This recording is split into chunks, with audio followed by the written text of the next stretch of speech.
las señoras y señores diputados. El señor, no, en este caso la señorita secretaria dará lectura a la cuenta.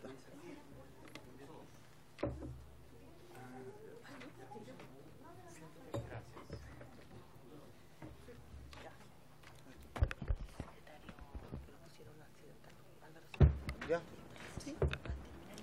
Correo del jefe de gabinete del fiscal nacional, señor Mauricio Salinas, por el cual solicita el ingreso a la sesión de hoy como oyente de la señora subdirectora de la Unidad Especializada en Responsabilidad Penal Adolescente y Delitos Violentos de la Fiscalía Nacional, señora María José Taladriz.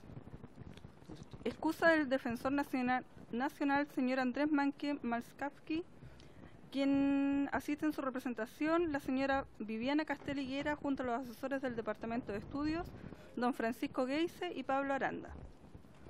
Confirmación de la señora Directora Nacional del Servicio Nacional de Menores, doña Solange Huerta, a la sesión de hoy. Excusa de la representante de UNICEF para Chile, señora Hai Kyung-Jun, en cuya representación concurre el oficial de protección, don Anuar Quesille. Confirmación del jefe del Departamento de Evaluación de la Ley, don René Arrayet Pinto. Confirmación para concurrir a la sesión de hoy, del 23 de enero, en Santiago, el señor subsecretario de Prevención del Delito, don Óscar Carrasco Carrasco. Comunicación de la bancada de la Unión Demócrata Independiente, en la cual señala que el diputado señor Isacor reemplazará en la sesión de hoy a la diputada señora Nogueira. Y solicitud del representante de la empresa Check Up, don Andrés Santibáñez, solicitando audiencia ante la comisión con el fin de exponer acerca de dispositivos de control de incendio de última generación, los cuales han sido expuestos en departamentos de seguridad ciudadana de las municipalidades de Iquique,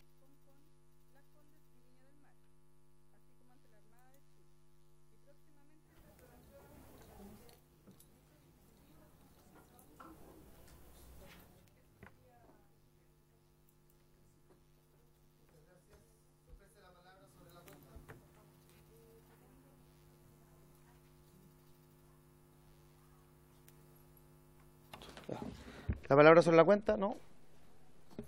Buenas tardes, don Pablo. Muy bien, muy bien. En el primer término vamos a ofrecerle la palabra al, entiendo, a la Defensoría Nacional. ¿Está el señor Geise? No, la Defensora Nacional. La Defensora Nacional subrogante. Sea usted muy bienvenida. Muchas gracias. Por favor.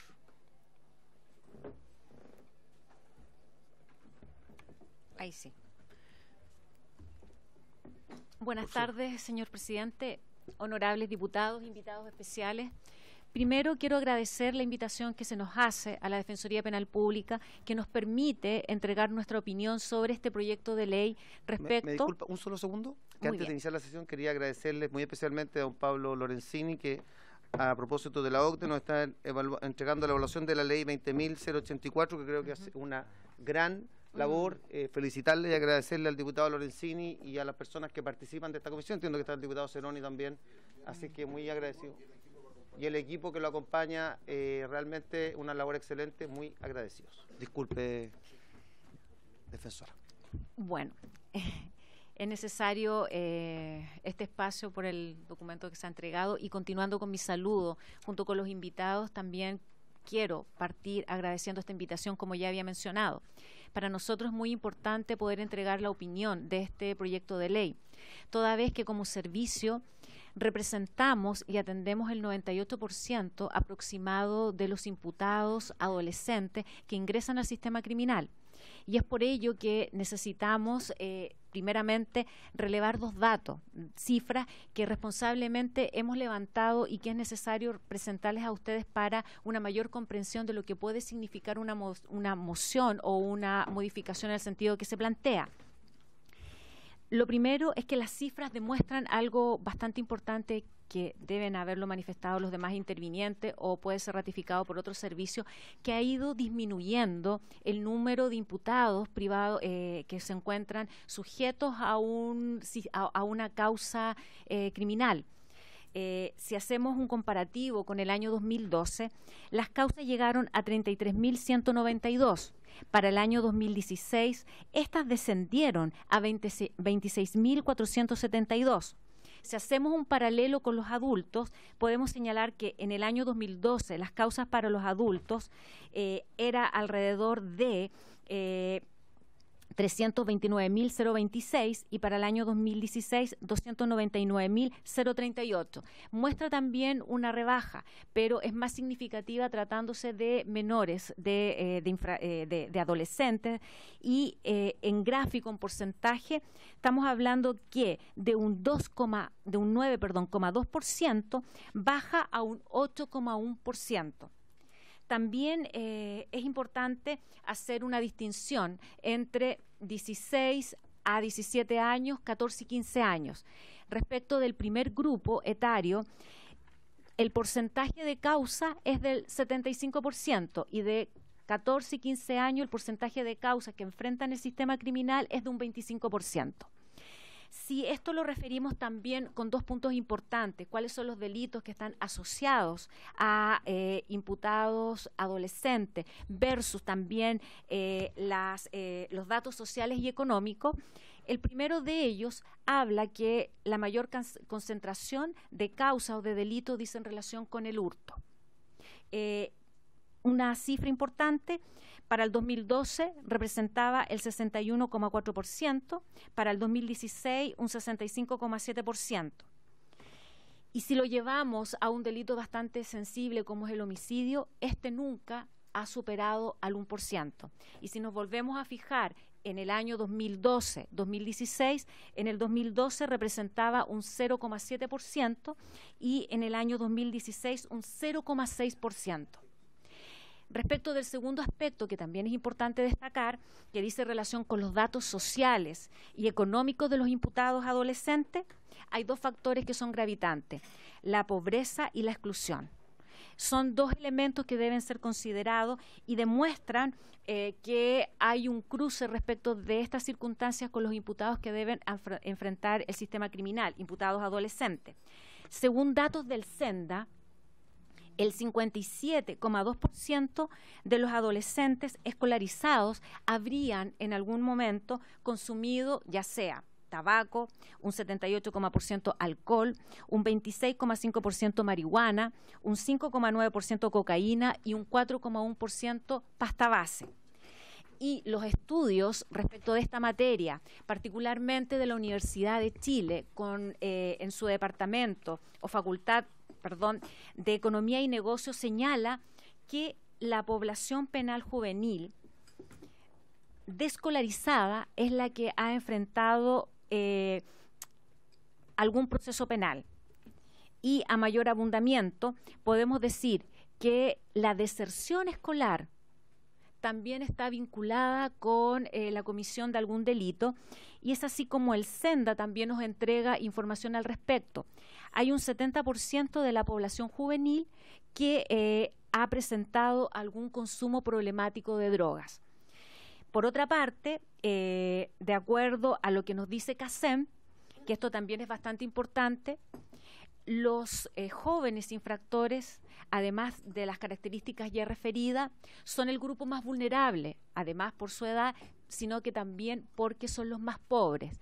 Y desde el punto porcentual del universo de causas que atiende la Defensoría Penal Pública, el 20% a lo menos de nuestros usuarios tienen esta particularidad, esta característica de exclusión, deserción escolar y pobreza. Pues bien, ya asentados estos dos antecedentes que son primordial para que esta honorable comisión los tenga en vista, consideración, quisiera referirme a un principio fundamental que debe ser respetado en toda instancia, que es la excepcionalidad de la privación de libertad. En términos más concretos, hacer alguna modificación que implique o que impacte la privación de libertad de un menor derechamente atenta contra los consensos técnicos recogidos en los derechos internacionales de los derechos humanos. ¿Qué nos dice? La especialidad en la respuesta penal es el camino. Deben estar todos los intervinientes en este mismo enfoque, y es aquí en donde establece el artículo 37 y el artículo 40 de la Convención de los Derechos del Niño que la privación de libertad es excepcional, es el último recurso y por el tiempo más breve que proceda. Por lo tanto, toda la normativa interna debe tener este enfoque de la excepcionalidad de la privación de libertad para respetar, mejor dicho, el principio de la convencionalidad.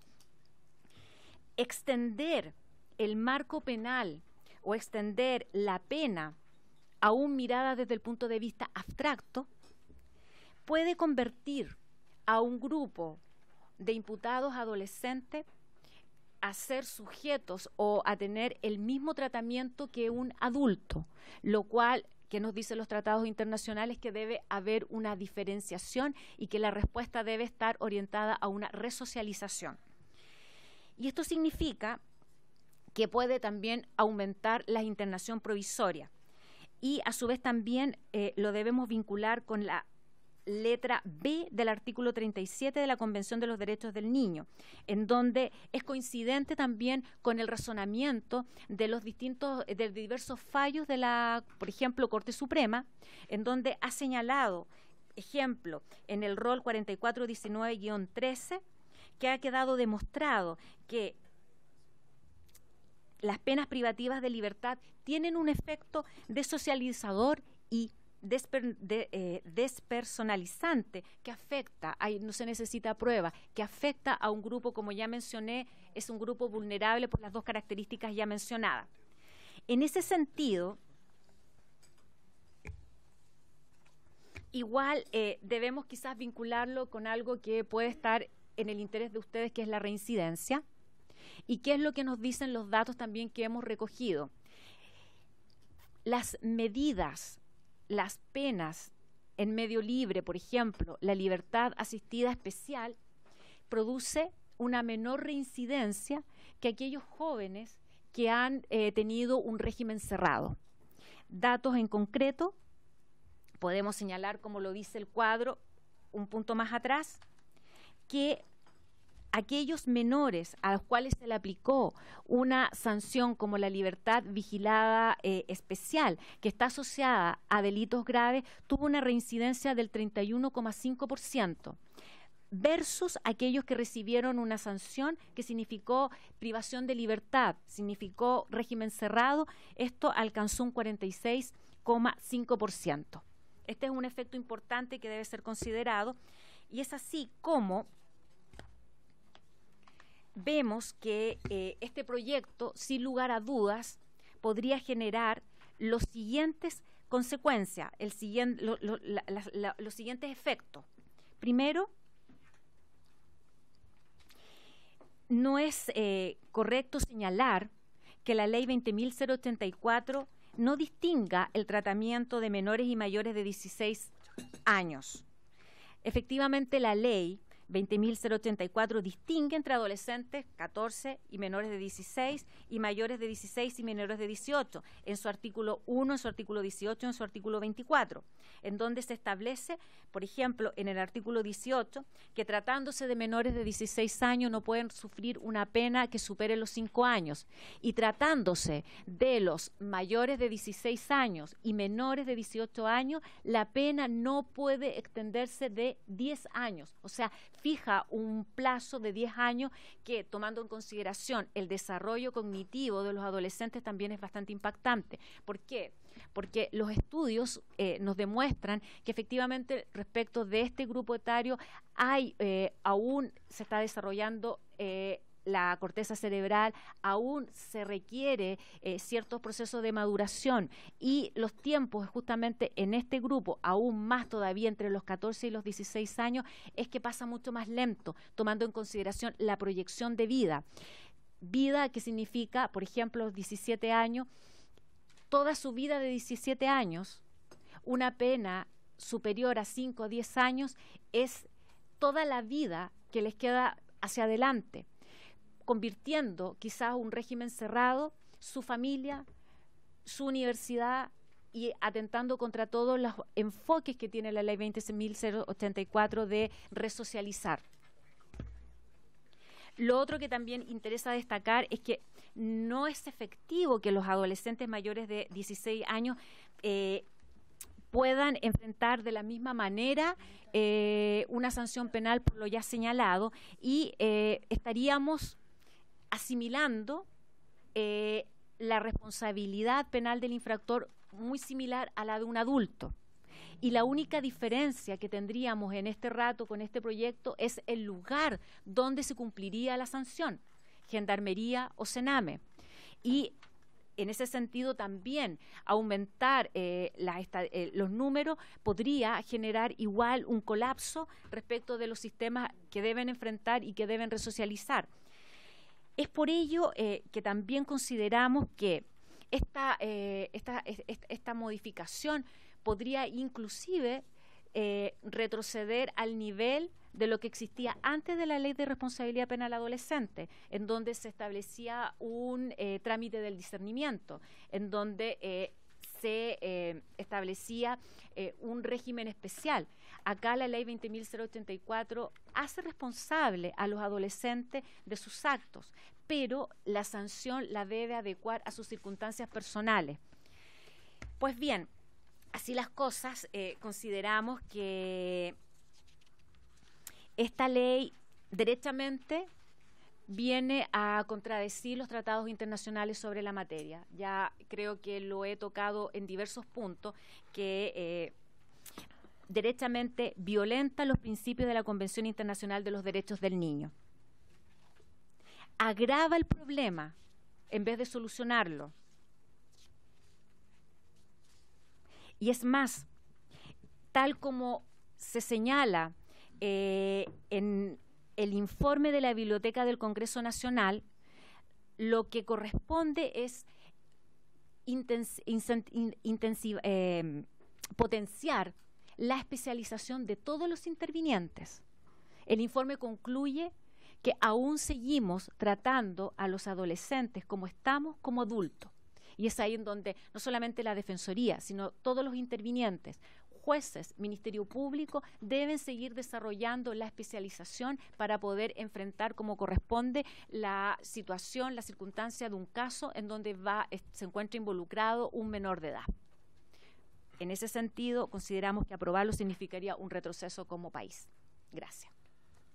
Muchas gracias. Le damos obviamente, un agradecimiento a la defensora por su exposición. Y quisiera ofrecerle la palabra a la Directora Nacional del Servicio Nacional de Menores, Sename, la señora Solange Huerta Reyes. Muchas gracias. Buenas tardes, señor presidente, y por su intermedio a todos los honorables diputados de esta comisión.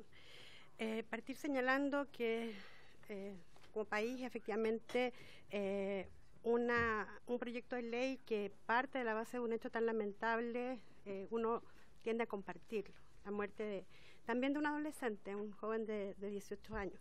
Partimos diciendo esto porque las opiniones que tenemos que vertir en esto no se refieren en particular a un hecho, sino que en general a cómo se va a sancionar en general las conductas de jóvenes que han infringido la ley penal.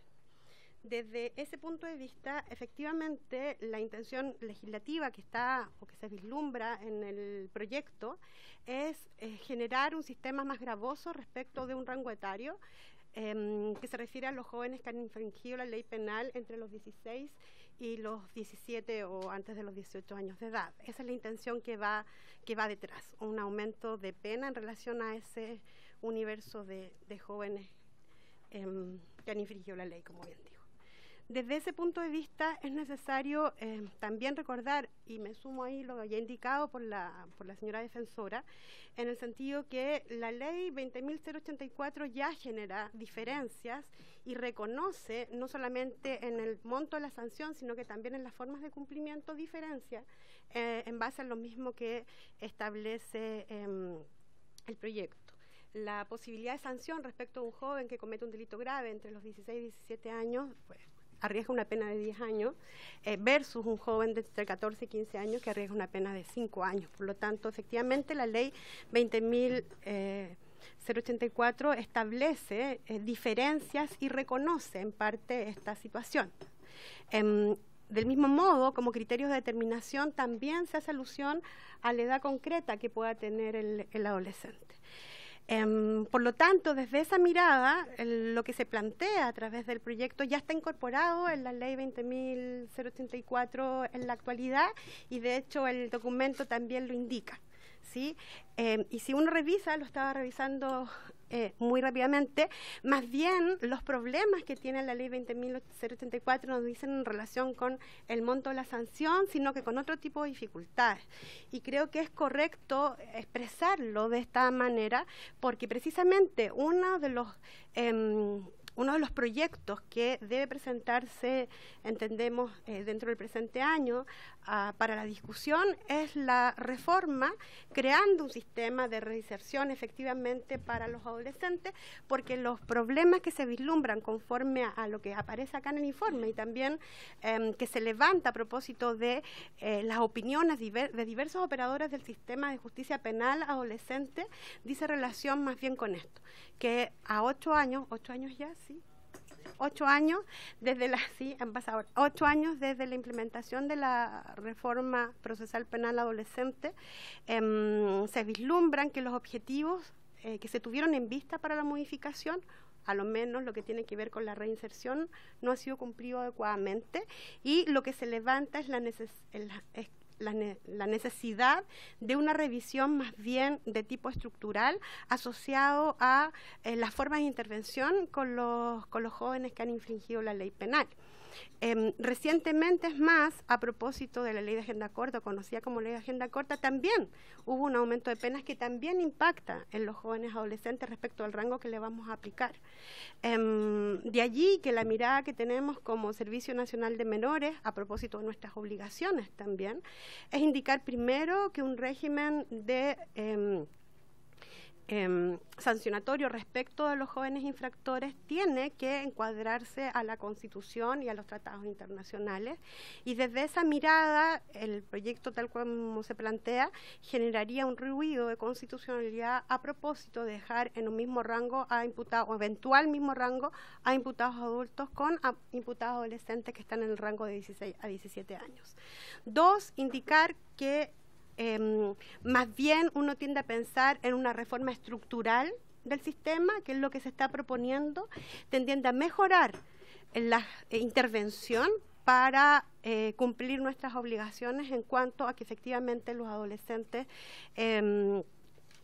puedan recibir una intervención de tipo socioeducativa que de verdad apunte a su reinserción, para que no tengamos que lamentar situaciones de cometer nuevos delitos. Y que finalmente, igualmente hay que indicarlo, las actuales sanciones que ya están establecidas en la ley aparecen como razonables en consideración a tener estas diferenciaciones, y que un adolescente puede llegar a arriesgar una pena de hasta 10 años en consideración a lo que se nos requiere en cuanto a cumplimiento de normas internacionales, y que no existe efectivamente estudios o experiencia que nos indiquen que una norma más severa va a cambiar lo que se pretende cambiar a través del proyecto, sino que es más bien el tipo de intervención que efectivamente dé cuenta de una intervención de tipo socioeducativa, lo que efectivamente puede lograr lo que se pretende con este proyecto de ley, que en definitiva es que no haya más reincidencia por parte de los adolescentes. Eso. Le agradecemos a la directora del Sename, a Solange Huerta, y quiero decir que están presentes en esta sala los padres de Joaquín, que por supuesto les damos la bienvenida. Ustedes los conozcan, están ahí atrás. Don Gabriel y la señora Leticia, sean ustedes muy bienvenidos.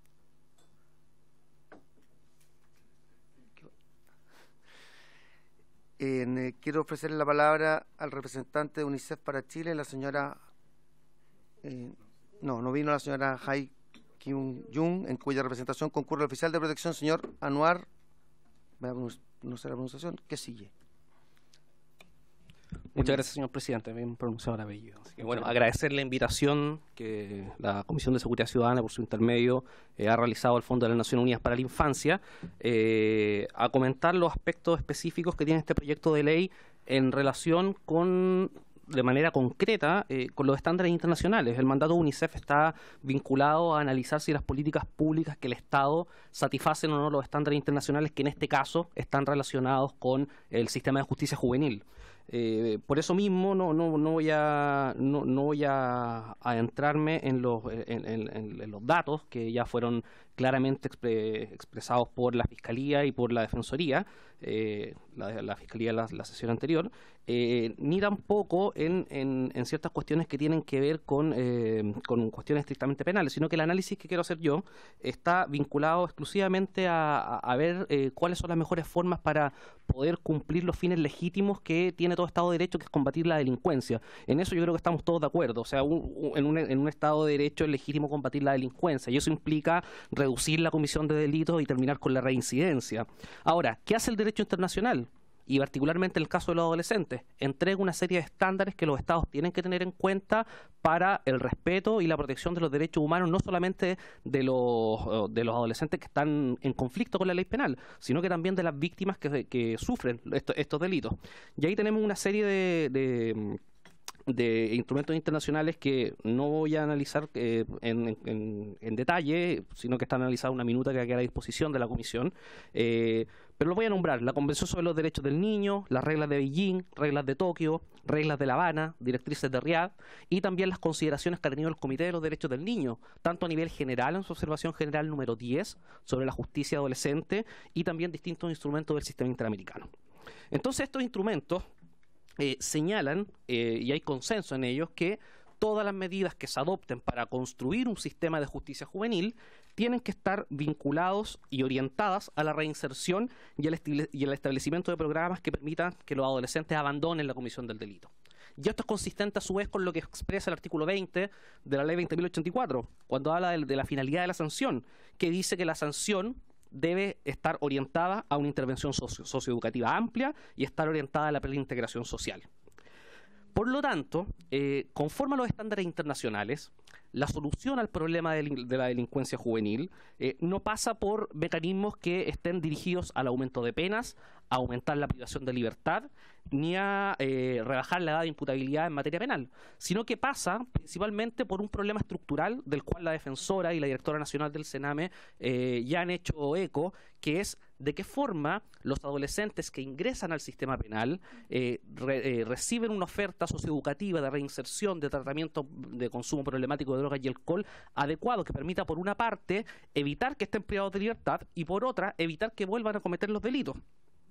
Desde ese punto de vista, y teniendo en cuenta que conforme al derecho internacional estos son los fines de la justicia juvenil, y si estos se contrastan con el proyecto de ley que actualmente se está analizando por la Comisión, yo diría que el proyecto de ley presenta tres cuestiones que podrían de una u otra forma ser incompatibilidades con el derecho internacional de los derechos humanos y particularmente con los derechos del niño. El primero dice relación con el objeto de la ley 20.084. Y si uno lee la historia de la ley 20.084, la historia entrega claramente el fundamento de por qué contar con un estatuto específico de responsabilización penal en el caso de los menores de 18 años.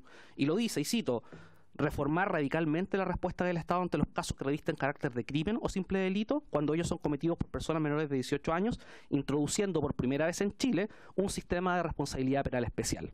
Y esta cuestión no solamente viene a satisfacer la gran demanda que existía por parte del Estado chileno de acabar con la doctrina del discernimiento, sino que también viene a dar cuenta del cumplimiento de una obligación que desde la ratificación de la Convención el Comité de los Derechos del Niño le había hecho al Estado de Chile, que era contar con un estatuto específico de responsabilidad para los adolescentes y abandonar la justicia de menores, como se llamaba en ese entonces. Por lo tanto, los mismos fundamentos de la ley 20.084 vuelven a recalcar los fines de la sanción, que no los voy a repetir, y por lo tanto, considerando esta situación, un cambio de mecanismo para la determinación de la sanción en materia adolescente y teniendo en cuenta los instrumentos internacionales que ya he mencionado, implica un retroceso que claramente podría ser objeto de observaciones por parte de los organismos internacionales que justamente monitorean el cumplimiento de estos tratados. ¿Por qué? porque la oferta socioeducativa, la reinserción, oferta pertinente, adecuada y recursos son aquellas medidas que efectivamente pueden acabar con la delincuencia juvenil, y hay prácticas y ejemplos comparados que así dan cuenta de ello. En segundo lugar, y el segundo punto que quiero tocar, dice relación con algunos problemas que presenta este proyecto de ley con la Convención de los Derechos del Niño propiamente tal. Y para eso quiero aclarar algo. La Convención sobre los Derechos del Niño, lejos de tener una postura abolicionista, si uno analiza los trabajos preparatorios de la Convención, no está en el articulado, los estados que acordaron adoptar la Convención asumieron que los estados deben tener sistemas penales juveniles. El delito juvenil debe ser sancionado, pero ese trato que se debe dar a los adolescentes debe ser diferenciado, y debe ser diferenciado por las características propias, por la etapa de desarrollo en que se encuentran, y por lo tanto deben existir mecanismos tendientes a la reinserción. Ya lo decía la defensora, los artículos 37 y 40 son claros al respecto. Las reglas de Beijing, por otra parte, establecen que la justicia de menores se ha de concebir como una parte integrante del proceso de desarrollo nacional de cada país, y deberá administrarse en el marco general de la justicia social para todos los menores, de manera que contribuya a la protección de los jóvenes y al mantenimiento pacífico de la sociedad.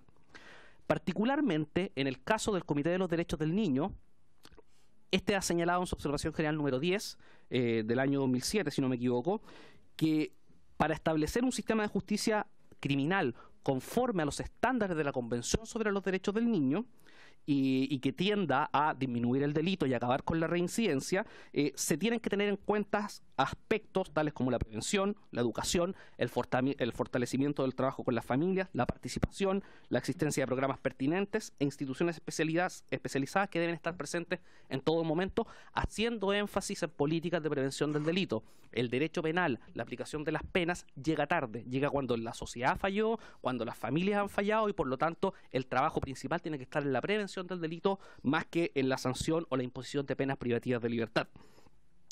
Y finalmente, y no me quiero extender porque muchos de los puntos han sido tocados muy claramente por mis predecesoras, este proyecto de ley presenta una incompatibilidad importante con los desafíos que actualmente está asumiendo el Estado en materia de infancia y adolescencia. Como ustedes sabrán, nos encontramos en un momento cúlmine donde existen muchos desafíos a contar con marcos legales específicos en materia de infancia y una política nacional que pueda reconocer finalmente una protección integral para todos los niños, niñas y adolescentes.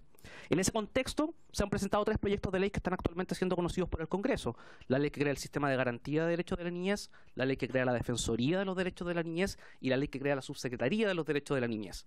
Y, ya lo anunciaba la directora nacional de Sename, una de las reformas y de las grandes reformas que también viene a hacer caso de lo que han dicho los instrumentos internacionales es la creación de servicios especializados.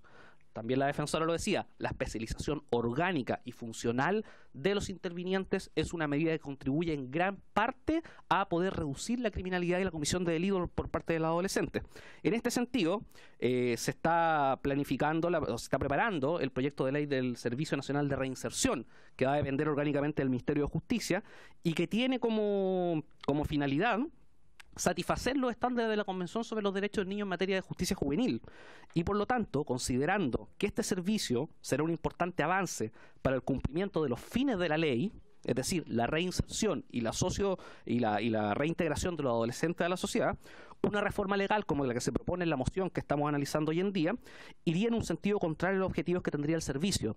Y esto claramente ha sido consagrado por los instrumentos internacionales. Y me voy a cambiar de sistema, me voy al sistema interamericano. Tanto la Comisión Interamericana de Derechos Humanos como la Corte Interamericana de Derechos Humanos han señalado y han instado a los estados a no adoptar medidas regresivas, sino que a incoar esfuerzos para generar mecanismos de prevención, de reinserción y de reintegración a la sociedad. Por lo tanto, en opinión del Fondo de las Naciones Unidas para la Infancia, si bien estamos de acuerdo en que se tienen que adoptar medidas para poder bajar la tasa de delitos y evitar la reincidencia, existen cuestiones estructurales que deben ser tomadas en cuenta por quienes tienen a cargo la realización de las políticas públicas en Chile y que se alejan de los temas que tienen que ver con las edades de imputabilidad o con la privación de libertad o con el aumento de pena, sino que tiene que ver con hacernos cargo de un problema que es social y que no solamente depende del derecho penal, sino de la política social que se debe implantar en Chile para los adolescentes. Muchas gracias, señor presidente. Muchas gracias, señor Anuar Quesilla, le agradecemos por su presentación y en este momento le vamos a entregar la oportunidad al jefe del Departamento de Evaluación de la Ley, señor René Arrayet Pinto. Gracias, presidente. Honorable comisión. En esta presentación, que es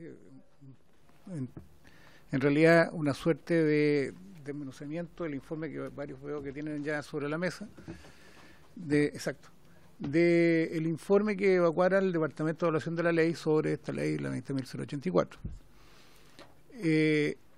Quisiera explicar en una primera parte la génesis, cómo funciona esto y por qué estamos acá sentados también, para después que la abogado Camila Faure haga entonces la explicación respectiva sobre las recomendaciones y alcances que tuvo este informe. En primer lugar, quiero decir entonces que esta evaluación vino por encargo del departamento, digamos, del Comité de Diputados de Evaluación de la Ley. La metodología que tiene el departamento, que adoptó el departamento a su creación, y por encargo también del legislador cuando se crea el departamento, era tener presente la opinión ciudadana, a más no poder, lo más amplio posible sobre los determinados temas a estudiar. Por lo tanto, no les llama la atención, si leen en profundidad el informe, la cantidad de personas, instituciones, incumbentes que fueron consultados. En este sentido, la fase primera es desmenuzar la ley, destrozarla, literalmente. Luego de eso, la legislación comparada, ¿no es cierto?, reglamentos, decretos, legislación internacional, ya dije, y en este caso específico la Convención del Niño. Ahí salen las primeras luces de qué sigue después, ¿no es cierto?, y a dónde hay que apuntar el trabajo investigativo. Y ahí se sale, ¿no es cierto?, entonces el trabajo de campo propiamente tal, que es la percepción ciudadana, y los que implementan la ley.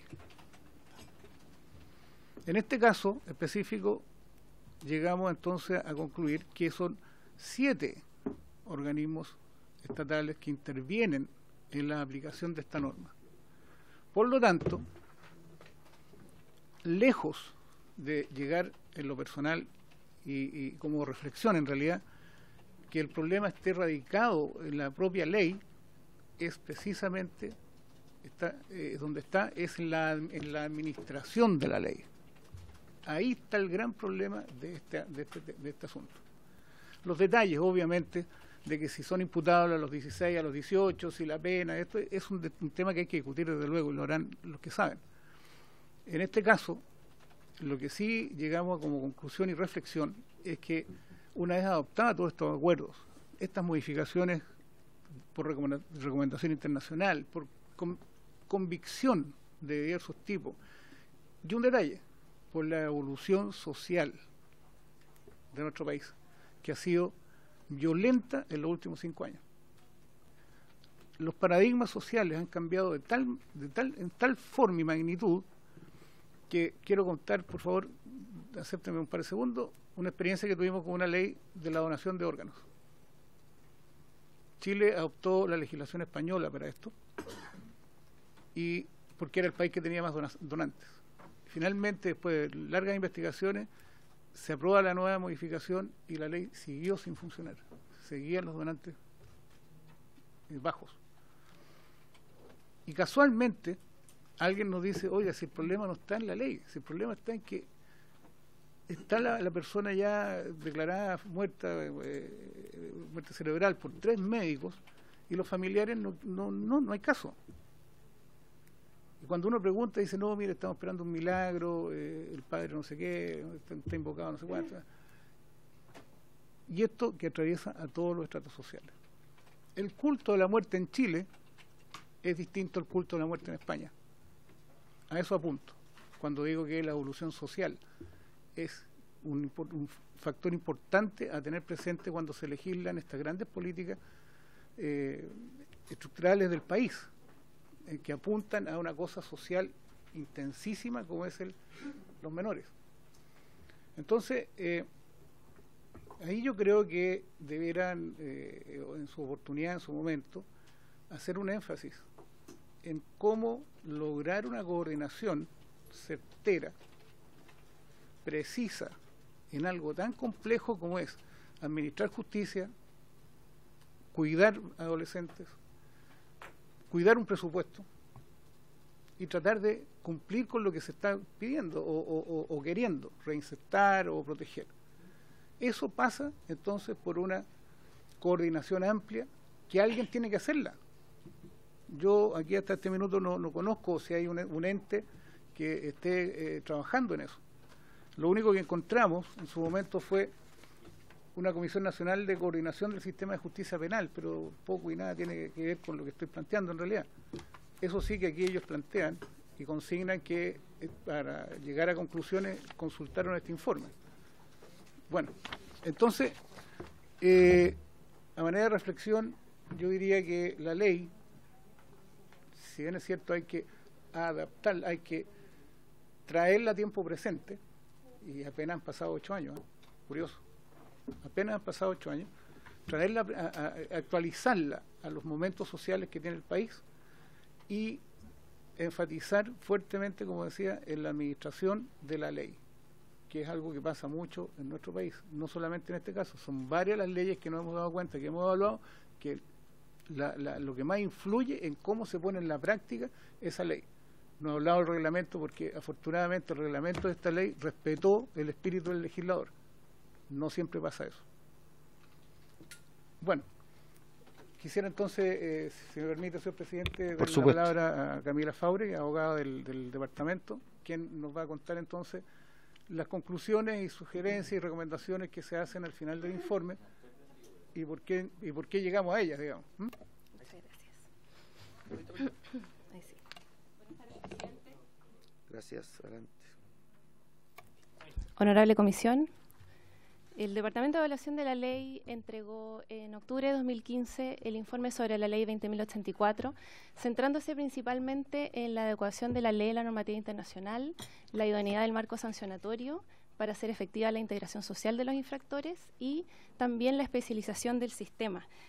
En ese sentido, se entrevistó a ciertos organismos públicos, implementadores de la ley de RPA y también expertos en la materia y centros de pensamiento.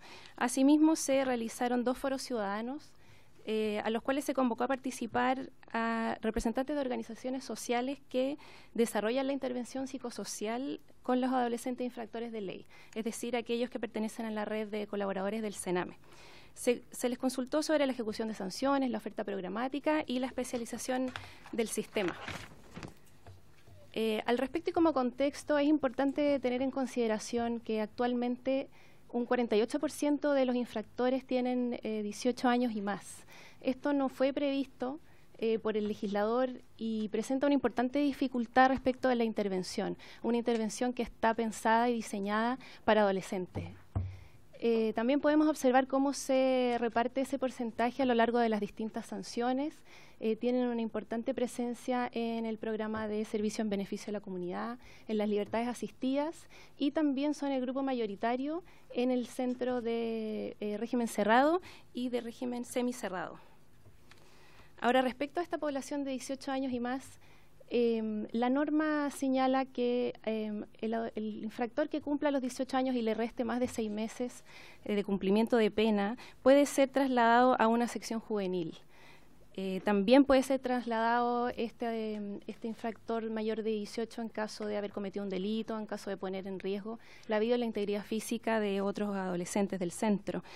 Esto fue objeto de importantes críticas, principalmente por estar a cargo de una entidad no especializada en adolescencia como es Gendarmería de Chile.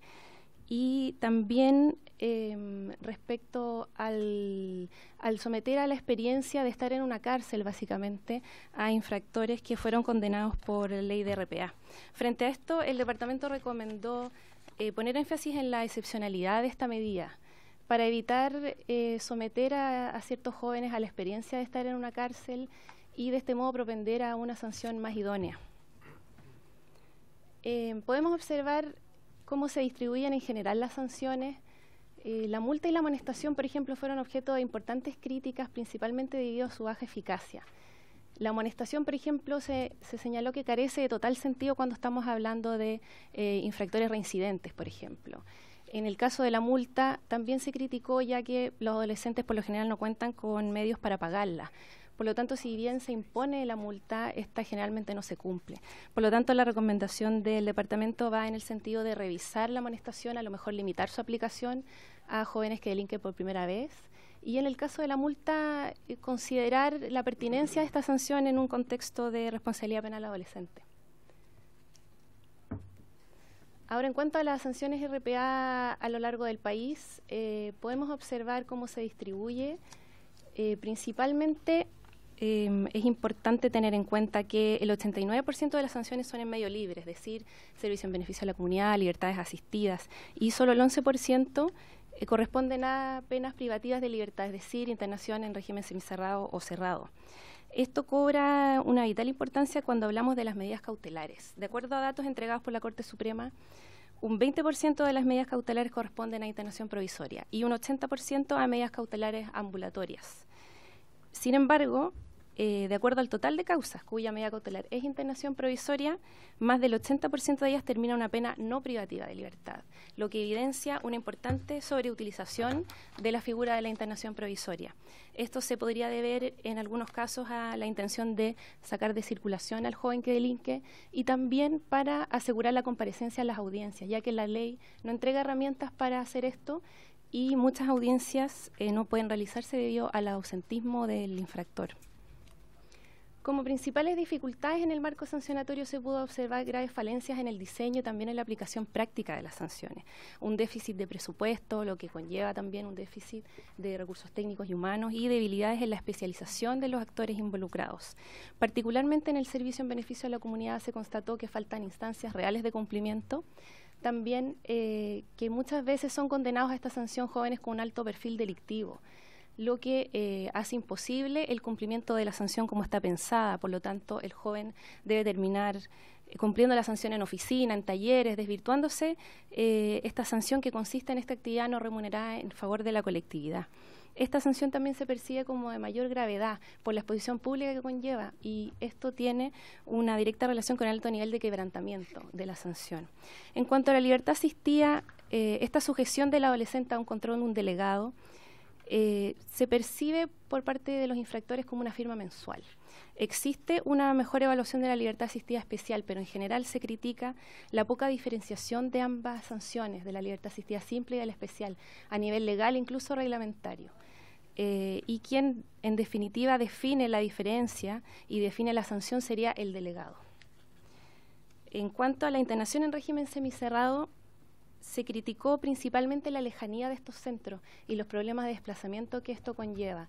Por lo general hay un recinto semicerrado por región, están normalmente alejados de los centros urbanos y esto dificulta mucho el cumplimiento por parte de los infractores. Considerando también que la oferta programática fue calificada como débil, muchos de los expertos calificaron esta sanción como una reclusión nocturna. Por lo tanto, no existiría un programa de reinserción, no se estaría cumpliendo el fin de la ley en este sentido. Y también existiría el grave problema de aquellos casos en que son destinados jóvenes a un semicerrado por falta de factores protectores, más que por una sanción que es idónea para su reinserción social. En cuanto a la internación en régimen cerrado, se constató un déficit de recursos y también el problema de los ingresos por quebrantamiento. La norma sobre quebrantamiento en la ley establece una progresión automática de sanción en sanción, donde no hay lugar para considerar la idoneidad de la sanción, que es tan importante al momento de asegurar la plena integración y la reinserción del infractor. Es por ello que cuando ingresan por quebrantamiento, sin considerar esta idoneidad, la internación en régimen cerrado carece de sentido y dificulta mucho la intervención. En general, esto también dice mucha relación con la idoneidad de las sanciones. La ley señala que el juez debe considerar ciertos elementos al momento de determinar la pena, la edad del adolescente, el mal causado, la gravedad de los hechos y también la idoneidad de la sanción, particularmente para fortalecer el respeto del adolescente por los derechos de las personas y también sus necesidades de desarrollo e integración social. Esto no se estaría cumpliendo, no estaría siendo considerado adecuadamente la idoneidad de la sanción al momento de determinarla, principalmente por la ausencia de elementos técnicos a disposición del juez para calificar esta idoneidad. En ese sentido, el Departamento recomienda dotar de una mayor especialización técnica y psicosocial a los actores involucrados, incorporar el criterio de idoneidad de la norma sobre quebrantamiento e incluir criterios de evaluación psicosocial previo a la sentencia, a cargo de un profesional del área. En cuanto a la especialización, cabe señalar que la norma dispone que tanto los jueces como los defensores y fiscales deben estar especializados. Si bien se observa en el caso de los tribunales orales y tribunales de garantía que la especialización llega alrededor del 80%, en los casos de tribunales de letras y garantía no sobrepasa el 40%, lo que definitivamente señala que no se están cumpliendo los fines de la ley. Asimismo, en el caso de Fiscalía, se constató por parte de expertos un déficit de recursos para asignar a fiscales especializados y a lo mejor exclusivos a estos temas. Y en caso de Defensoría, si bien fue bien evaluada en el sentido de estar especializada respecto a la norma, se criticó que esta especialización estuviera dirigida más a conseguir la pena más baja, más que a la sanción más idónea que permita el cumplimiento de los fines socializadores de la ley. También se constató un grave problema de multiplicidad de sanciones. Existen jóvenes con varias sanciones de RPA simultáneas. Esto contraviene y es contraproducente a los fines resocializadores de la ley, ya que no se permite un tratamiento intensivo por estar tan fragmentado. Y también se constataron aquellas situaciones en que los jóvenes que están cumpliendo sanción RPA luego deben cumplir una pena privativa de libertad como adulto. Esto hace que la intervención como adolescente carezca de sentido, ya que esa intervención lo debe preparar para reinsertarse en la comunidad, para fortalecer sus vínculos con su familia y redes. Sin embargo, el adolescente ahora, o el joven, mejor dicho, debe ir a la cárcel, a una pena privativa de libertad, perdiendo todo sentido la intervención. Y también aquellos jóvenes que cumplen una pena como adulto y que luego deben ir a cumplir una pena de RPA.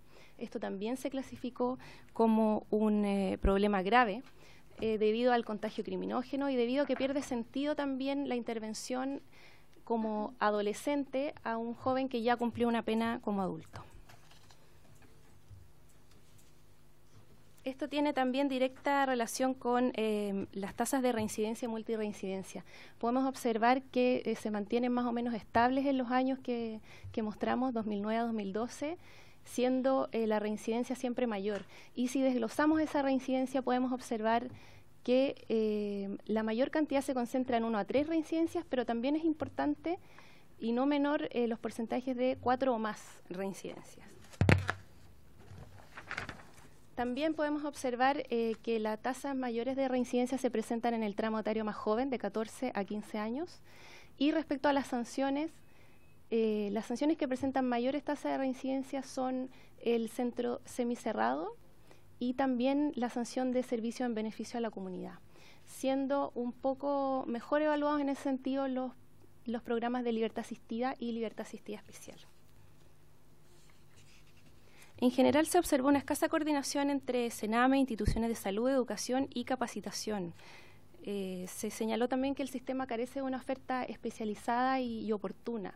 Y esto se vuelve especialmente crítico cuando nos referimos a salud mental y a las cifras tan altas como es 58% de presencia de patología dual en los jóvenes privados de libertad. Patología dual es decir, presencia simultánea o a lo largo del ciclo vital de un trastorno mental y una adicción. Esto se señaló que no tiene una cobertura suficiente y que la respuesta no ha sido la más adecuada para tratar tan importante tema como es la salud mental de los jóvenes. En general se recomendó revisar las normas sobre quebrantamiento de modo de considerar la idoneidad de la sanción. También generar redes que garanticen plazas para trabajo, especialmente para la sanción de servicio en beneficio a la comunidad. Reubicar los centros semicerrados en zonas insertas en la comunidad de modo de potenciar el fortalecimiento del vínculo de los adolescentes y otorgar una oferta programática. Fortalecer esta oferta, tanto en las sanciones de medio libre como en los privativos de libertad. Dotar de mayor presupuesto y recursos a los centros, generar acuerdos vinculantes y potenciar las redes establecidas con acuerdos entre Sename y las comunidades locales para la integración progresiva de los adolescentes. Todo esto para cumplir los fines de la ley, cuál es la responsabilización, pero también la plena integración social del adolescente. Muchas gracias. Muchas gracias. Yo quisiera, antes de seguir con el debate, conversando aquí, pedirle a la biblioteca si pudiese preparar algún tipo de indicaciones, aprovechando esta instancia, que sí están recogidas en el trabajo que se ha realizado y que son más bien consensuales con respecto a determinadas, digamos, experiencias que se han recogido en esta evaluación, que a mí por lo menos me parece que podríamos aprovechar de recoger y de legislar en función de cosas que entiendo nos van a unir. Si eso fuese posible, siempre es posible. Muchas gracias. Muchas gracias en todo caso a don René Arrayet Pinto y también a Bárbara. Muchas gracias. Camila, perdón. Muchas gracias, Camila. Fue muy importante su exposición. Quisiera darle la palabra al abogado penalista querellante en representación de la familia Fernández Cáceres en el caso de homicidio de su hijo Joaquín, señor Jaime Silva Alarcón. Ahí sí. Muchas gracias, señor presidente. Por su intermedio, agradecer la invitación de esta honorable comisión. Bueno, usted bien lo dijo, yo vengo en representación de la familia de Joaquín, particularmente de sus padres, de su hermano y un sinfín de gente que ha hecho un significativo movimiento ciudadano para los efectos de modificar. Perdón, disculpe. Ahí sí. Para los efectos. Ahí sí. Sí. Bueno. Como le estaba diciendo, señor presidente, y a esta honorable comisión, vengo en representación de la familia de Joaquín, en mi calidad de abogado querellante, y por consiguiente lo que pretendo transmitir a esta comisión es aquello, la sensación, lo que pretende la familia de Joaquín y lo que pretende este movimiento social no menor de miles de personas que se han reunido a través de la memoria de Joaquín y particularmente de su padre y su madre en pos de un cambio legal. No puedo estar más de acuerdo con que efectivamente resulta tremendamente significativo que exista medidas preventivas, que exista reinserción. Pero el tema que hoy día nos convoca es cuando eso falló. ¿Qué hacemos cuando las medidas preventivas, cuando las medidas de reinserción que debía propugnar el Estado no existieron, no funcionaron y nos encontramos frente a una situación dramática como la que vive hoy día la familia de Joaquín, en que su hijo de 18 años iba jugando Pokémon GO por la calle y viene un menor de 16 años y lo acuchilla y lo mata en plena vía pública. Desde esa perspectiva, ciertamente, lo que siente la gente que represento es que hoy día el sistema penal adolescente no está en capacidades de responder frente a agresiones de estas características. Y tiene algún sentido lo que propugnan en relación a la modificación legal, porque lo encontramos en la misma ley. Si hay algo en lo que estamos todos de acuerdo, es que efectivamente la Ley de Responsabilidad Penal Adolescente distingue entre infractores menores de 16 e infractores mayores de 18 años. Y lo hace desde una perspectiva muy concreta, lo hace desde la perspectiva de establecer un límite de penas. Y históricamente ha existido una diferenciación en los 16 años. En el sistema antiguo, el tema era la imputabilidad por regla general de todos los menores y había que hacer un juicio de imputabilidad a partir de los 16 años. Y ahí se determinaba si es que eran imputables o no eran imputables. Es decir, los 16 años sí es en nuestra legislación y en la misma ley que hoy día estamos discutiendo su modificación, una edad significativa. Pero en la práctica, ¿qué es lo que sucede? Sucede que la sanción para un menor de 14 años es exactamente la misma que para un menor de 17 años y 11 meses. Y eso no parece lógico. No parece lógico existiendo una diferenciación en la misma ley. ¿Por qué? Porque la diferenciación que hace la ley, en el artículo 18, dice relación con el límite máximo de la pena a exponer. 5 años para el caso de menores de 16 y 18 para el caso de menores de 18. Pero con la aplicación del artículo 21, que establece una rebaja de pena por el simple hecho de ser de menores de 18 años, de un grado al mínimo, las veces, yo no sé si existe la estadística, pero las veces que ha tenido aplicación ese límite legal deben ser muy pocas, si es que ha existido. Porque por regla general, los delitos no tienen penas de más de presidio mayor en su grado máximo. y al rebajarlo no estamos pasando los 10 años. Entonces, en general, una aplicación en ese contexto ciertamente no es menor y los menores no notan la diferencia. Un menor de 14, 15 años no nota la diferencia al tener 16 o 17 años al enfrentar el sistema penal. Y de hecho, el diputado Cor me acaba de entregar recién hace un par de minutos este informe, pero creo que hay un elemento que es no menor, que está en la página 124, donde hablan 5.4, dice manipulación del sistema por parte de los adolescentes. Otro factor que contribuiría en el entorpecimiento del correcto funcionamiento del sistema RPA dice relación con las estrategias utilizadas por los infractores para obtener las sanciones menos gravosas, situación que truncaría la capacidad real de reinserción de la población atendida. De esta forma, los entrevistados destacaron que los adolescentes infractores de ley manejan la lógica y tiempos del sistema. Esto los ayudaría a acceder a procesos de intervención que les permiten salir en libertad anticipadamente, pero no necesariamente se adaptan a las necesidades según la trayectoria delictual de cada joven. También destacó que muchos infractores accederían a los procesos de intervención solamente con la finalidad de obtener una sustitución de la condena para finalizar las sanciones prematuramente. En términos sencillos, ¿qué es lo que nos dice esto? Nos dice que los menores manipulan los beneficios, por decirlo de alguna manera, que les otorga su condición de adolescente. Desde esa perspectiva, establecer una diferenciación de pena que sigue manteniéndolo en un régimen distinto al de los adultos, ciertamente los va a tener conscientes de esa realidad. Les va a establecer que es distinta la penalidad que pueden enfrentar teniendo 17 años a que pueden enfrentar teniendo 15 años. Ciertamente es un proyecto altamente complejo, ciertamente es un proyecto que tiene incidencia en muchas situaciones que son no menores en este país, pero también tiene incidencia en relación a un tema no menor, que es la determinación de la pena respecto de personas que cometen delitos violentos, delitos particularmente violentos. Toda la discusión que se ha dado en esta causa y que dice relación con la incidencia que podría tener, por ejemplo, en el aumento de internaciones provisorias o condenas a régimen cerrado, dice relación con menores que necesariamente cometieron delitos de los más violentos de nuestro Código Penal, atentados contra la vida, homicidios, robos con intimidación, en fin, porque considerando la rebaja de pena existente, ciertamente esta lógica es en relación exclusivamente a ese tipo de delito. Desde esa perspectiva,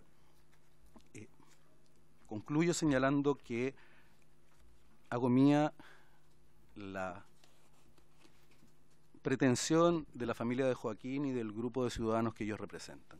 Lo que ellos exigen es algo muy sencillo, que es que hoy día un menor de 17 años no tenga una realidad judicial de determinación de pena igual a la de un menor de 14 años, porque son situaciones distintas, son personas distintas, están en un proceso psicológico distinto y el nivel de responsabilidad que tienen que tener de sus actos es distinto.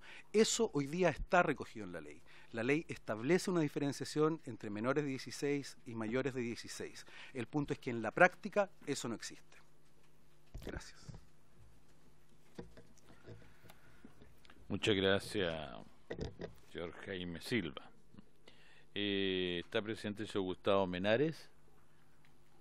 Entonces queremos darle la palabra que él es abogado especialista en Derecho Penal, máster en Criminología y en Justicia Penal y doctor en Ciencias Políticas. Señor Gustavo Menares Carrera, le damos la palabra a usted. Gracias, bienvenido. Gracias, señor presidente, honorables miembros de la comisión. Siempre discutir un proyecto legislativo sobre la base de una situación social en desarrollo se ha demostrado desde el punto de vista de la criminología que constituye un error. La situación de Joaquín es una situación grave, terrible, pero que ni siquiera ha sido objeto de un pronunciamiento jurisdiccional. Lo que conocemos es la pretensión de las víctimas respecto de una determinada posición en el proceso penal. Y de ahí entonces abrir debate respecto de una modificación a una ley tan trascendental como la 20.084 sobre la base de una situación social que está en pleno desarrollo, a este abogado le parece un poco aventurado a estas alturas.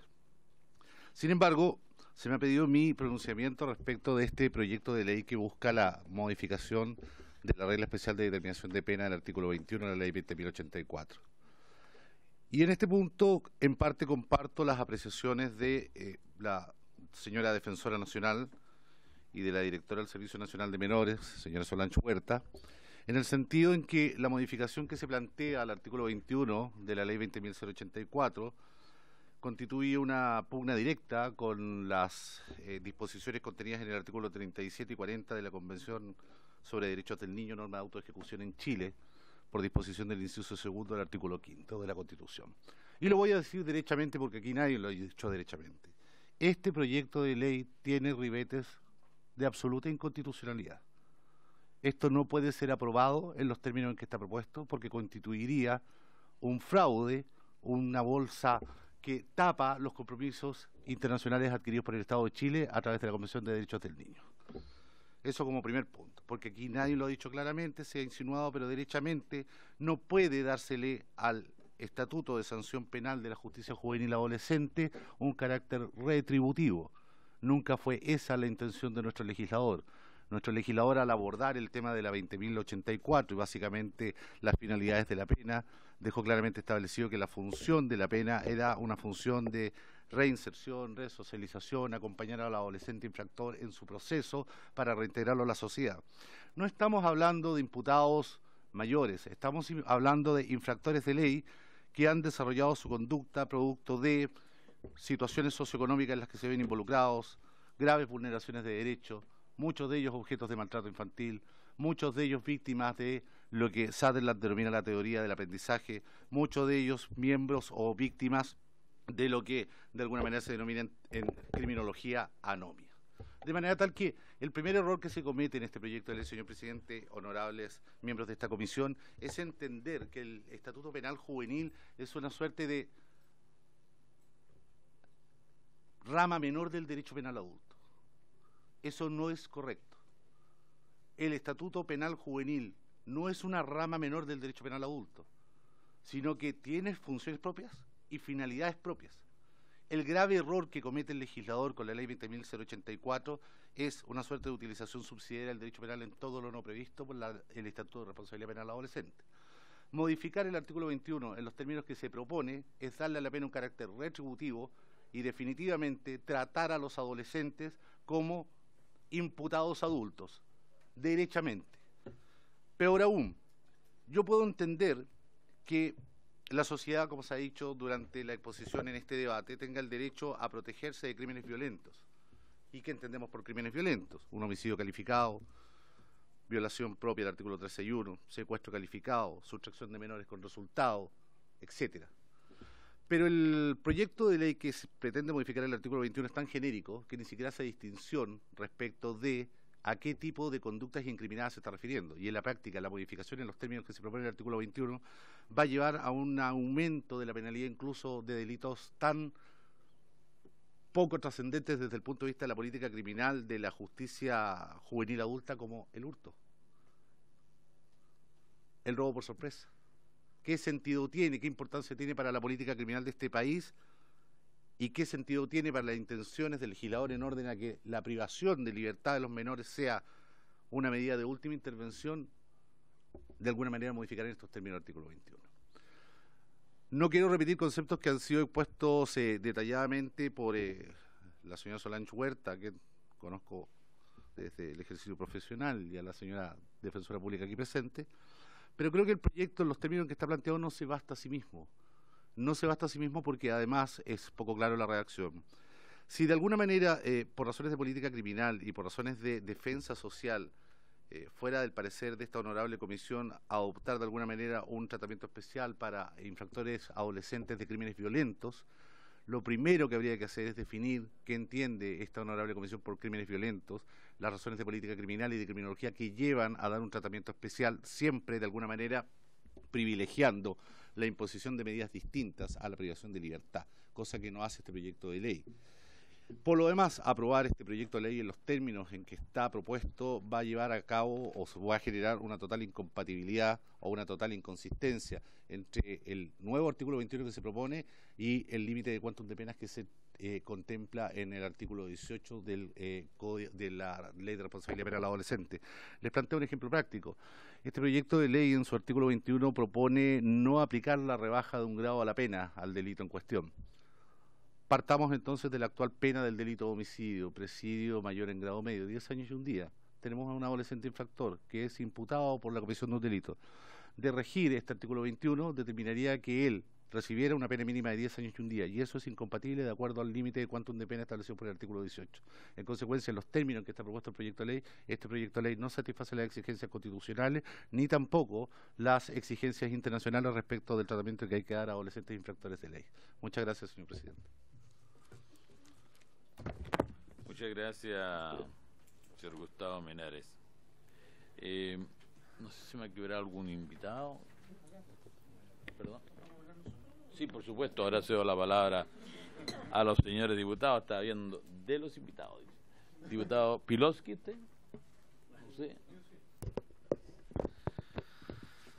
Presidente, la semana pasada tuvimos la exposición de la Fiscalía y muchos de los diputados que están presentes acá planteamos que la verdad que el tema de la responsabilidad penal adolescente es bastante más complejo y está bien recogido en esta evaluación de la ley, que documento que pedí la semana pasada y hoy día nos entregaron precisamente a través del comité.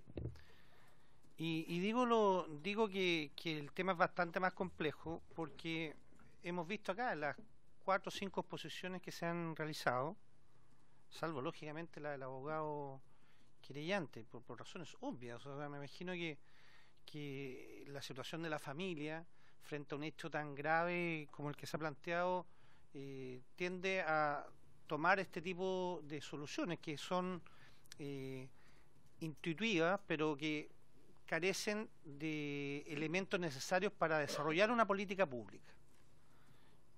Y lamentablemente o afortunadamente lo que estamos acá los diputados es para desarrollar políticas públicas coherentes con los intereses totales de la sociedad, y eso se hace a partir de los derechos de las víctimas, como se señaló acá, pero también a través de los derechos de los niños y en este caso también de los adolescentes. Yo quisiera plantear algunos puntos que me parece que es importante dejar presente nosotros como diputados en esta sala, y más bien me gustaría hacer preguntas particularmente a la directora del Sename. Yo creo que también falta, presidente, la invitación al ministro de Justicia, porque independiente que estamos hablando con personas con altos cargos en sus respectivas instancias, creo que el ministro de Justicia tiene una palabra muy importante que señalar acá, porque lo primero que existe es que hay una escasa especialización de los actores del sistema de justicia juvenil. Ese es un primer punto que se ha planteado acá, está en la evaluación de la ley, y esto dificulta un tema que es muy fundamental, que es el tratamiento integral que darse a los menores infractores. Entonces, la pregunta que uno se hace, ¿qué estamos haciendo para, como política pública, como Congreso, como Ejecutivo en algún caso, para paliar este déficit que se ha planteado acá, que es la escasa especialización de los actores del sistema? Porque si no damos solución a esos temas, cualquier cuestión que hagamos por otro lado va a ser una mesa con varias patas cojas, no solo una, sino que varias.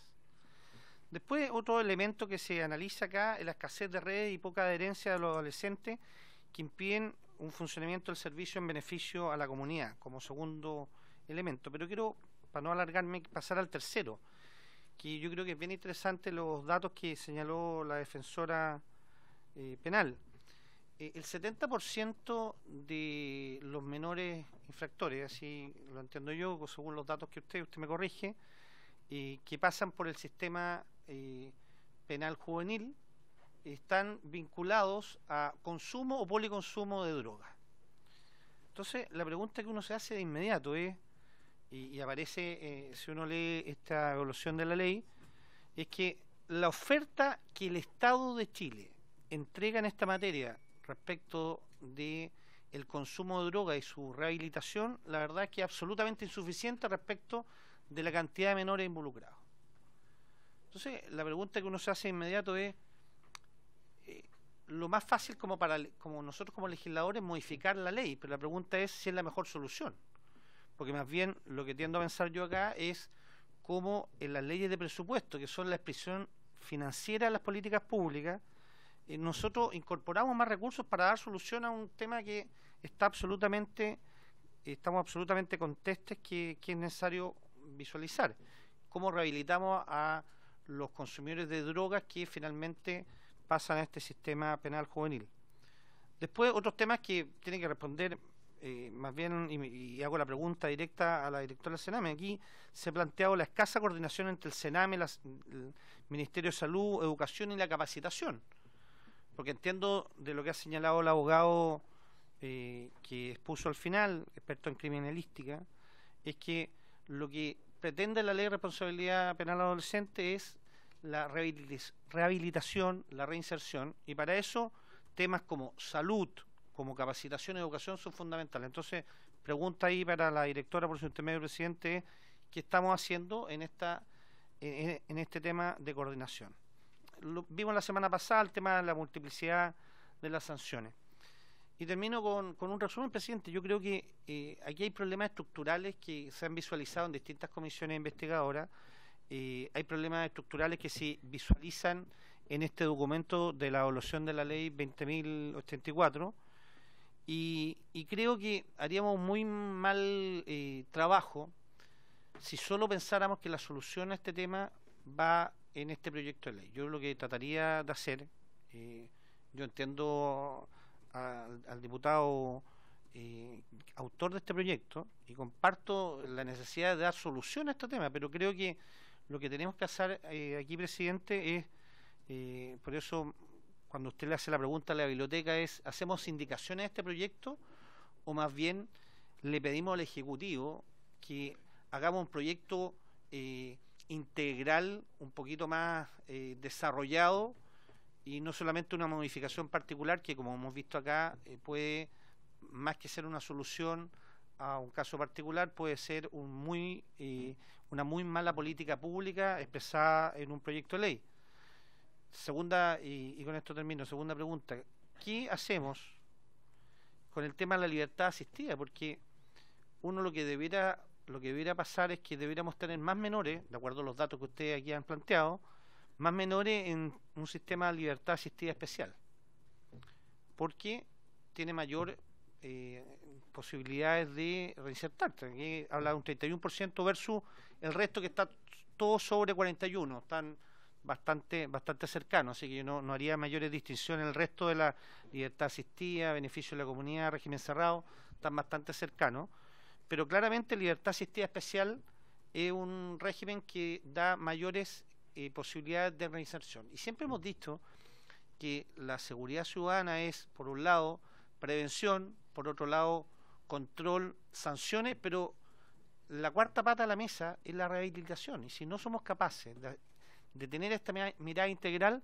podemos llevar mucha gente a la cárcel por mucho tiempo, pero van a volver a la sociedad 10 años después, 15 años después, con mayores posibilidades de ser un elemento nocivo para lo que pretendimos solucionar, que era el tema de la calidad de vida y evitar que esas personas vuelvan a delinquir. Entonces, en definitiva, esas dos preguntas más bien a la directora del Sename, la posibilidad, presidente, que venga el ministro de Justicia. Aquí tenemos un proyecto de ley que se quedó de presentar por parte del Ejecutivo, que es la división del Sename, pero también el tema, me estaba soplando recién, el tema de la reinserción social juvenil, que me imagino que viene en alguno de estos dos, digamos, en alguno de estos dos elementos, o quizás como proyectos separados. Y tercero, yo creo que, más que humilde opinión, presidente, más que hacer indicaciones a este proyecto, que puede quedar corto el tema de la idea matriz, es que los diputados que estamos acá, que estamos todos interesados en este tema, y quiero decirle a la familia que nos interesa mucho poder apoyar este tema, pero quizás la solución es un poco más compleja y que podamos ser capaces, esta comisión, de estudiar estos elementos, y si el Ejecutivo no es capaz de presentar un proyecto, nosotros podamos junto a la biblioteca trabajar en un proyecto un poquito más completo y que permita dar solución o entregar mejores elementos y más elementos para un tema que, como hemos visto, tiene distintas aristas que no están solucionadas en este proyecto de ley. Muchas gracias, presidente. Muchas gracias, diputado Jaime Piloski. Le ofrezco la palabra al diputado Isa Cortes. Muchas gracias, presidente. Por su intermedio, saludar a los invitados, las invitadas que expusieron. También saludar a los padres de Joaquín Fernández, que nos acompañan ahora en carácter de público de esta comisión, pero ya han venido ellos en carácter de víctimas, no de cualquier cosa, no de un ciudadano que se le ocurrió algún tema, sino que de víctimas. Le mataron a su hijo en la calle. Es un hecho que sucede todos los días, lamentablemente, delitos gravísimos como eso en nuestro país. Entonces aquí tenemos dos opciones: o nos creemos ser la justicia y nos tapamos los ojos, o los legisladores asumimos el rol representativo que tenemos de buscar soluciones a los problemas que nuestra gente, nuestros representados, nos piden. Y en ese sentido, presidente, de la misma forma como lo planteé como diputado autor de este proyecto en la sesión antes pasada, yo creo que la idea integral de este proyecto de ley en ningún caso busca ser la verdad revelada. En primer lugar, ni siquiera soy abogado de formación, pero sí soy un legislador responsable y consciente de las funciones constitucionales que juré cumplir. Y en ese sentido, no pretendo que este proyecto de ley sea justamente ni la verdad revelada, como lo dije anteriormente, ni menos la solución final a toda la situación que está enfrentando nuestra sociedad. Como sociedad estamos, presidente, inmersos en una crisis real. Quizás los invitados no me podrán entender muy bien lo que estoy queriendo plantear, pero estoy seguro que ustedes, los colegas diputados de distintas bancadas, de distintas ideas políticas, sí saben muy bien hacia dónde estoy apuntando, porque tenemos un trabajo legislativo, pero también tenemos un trabajo distrital que nos permite sentir las necesidades de las personas. Por lo tanto, presidente, yo las críticas que han planteado a este proyecto de ley las recibo muy, muy agradecido, porque sin duda pueden enriquecer justamente el debate legislativo. Porque este proyecto de ley, como lo bien dije anteriormente, no busca ser la solución, sino que sea un espacio de diálogo, un espacio respetuoso, pero también un espacio comprometido con las soluciones que la ciudadanía nos está exigiendo. Este proyecto de ley, presidente, no fue una idea casual que se me ocurrió un día leyendo una crónica policial. Este proyecto de ley surge de la reflexión profunda que nos plantearan en primer lugar los familiares directos, los padres de Joaquín, pero también el clamor de cientos de personas. En primer lugar en su misa fúnebre en la Catedral de Rancagua y posteriormente, y aquí, presidente, todos lo pudimos ver en esta comisión, las más de 150.000 firmas que hay para poder conseguir el concepto global, justicia para Joaquín. Y me permito, presidente, explicar, sobre todo a los invitados,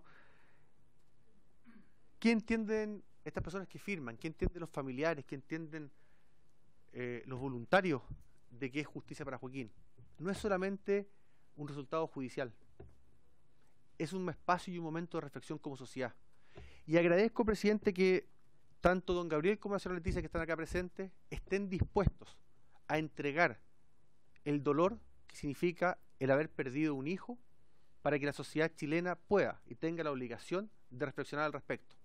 Porque cada vez que nosotros hablamos aquí, cada uno de las cifras que ustedes les plantearon, a ellos no le devuelve a su hijo. Ellos recrudecen su dolor. Son víctimas, insisto.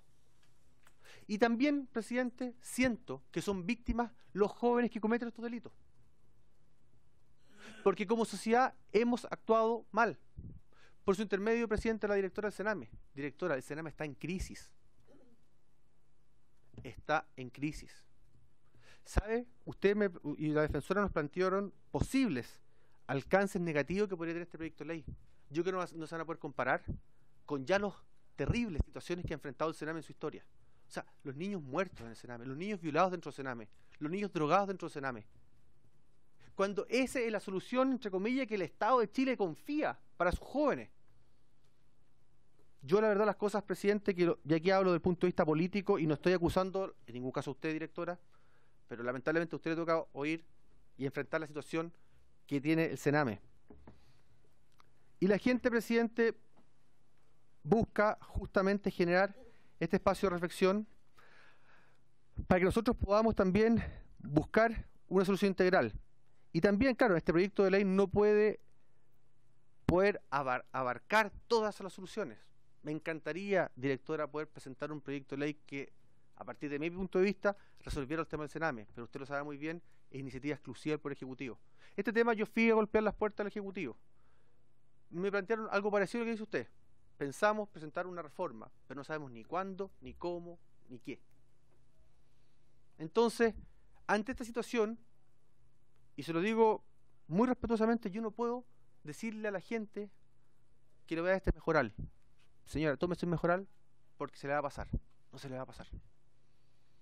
Si usted me dice tal fecha, tal día, y este es el tema, póngalo sobre la mesa, directora. Yo feliz de poder aceptarlo y poder revisarlo y estar dispuesto desde la oposición al gobierno políticamente, incluso a apoyarlo y a votar para que sea una política de Estado. Pero la realidad, presidente, que tenemos hoy en día es que el Estado, la política del Estado con respecto a esto, y cuando mismo el Estado aprobó la Convención Internacional de la responsabilidad del respeto a los derechos de los niños, niñas y adolescentes, también ha sido igual de inconstitucional el no cumplir este tratado internacional. Más que la idea de este proyecto, si finalmente los que determinamos si este proyecto tiene rango de constitucionalidad será el Tribunal Constitucional y podrán hacer los resguardos los legisladores que lo estimen conveniente. Pero ha sido tan inconstitucional o mucho más inconstitucional la violación que el Estado de Chile ha permitido que se haga en contra de niños bajo la protección del mismo Estado. Por eso, presidente, este tema tiene ribetes jurídicos, tiene ribetes conceptuales, tiene ribetes psicológicos. Yo los comparto, les agradezco nuevamente que esto esté a disposición y espero, presidente, que todos los diputados podamos enriquecer, perfeccionar, mejorar este proyecto a través de indicaciones. Lo último podría ser pretender que este proyecto es la solución, todo lo contrario, pero sí que sea el primer gran paso para preocuparnos de verdad lo que está pasando en nuestro país. Gracias, presidente.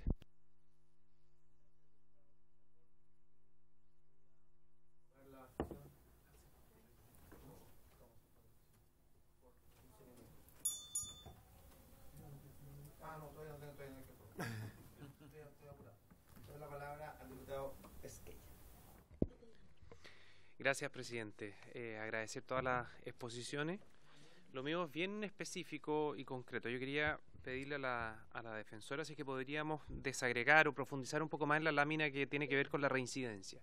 Porque la lectura, incluso de la exposición entera, es que, o el corazón de la exposición es que a mayor privación de libertad, mayor reincidencia, y al final del día eso hay muchos quienes lo sostienen, incluso saliéndonos de la lógica de la ley de responsabilidad penal adolescente, sino que también para la población penal en términos generales. Paz Ciudadana siempre expone en los estudios en materia de reincidencia las cifras que tienen que apuntan un poco a eso.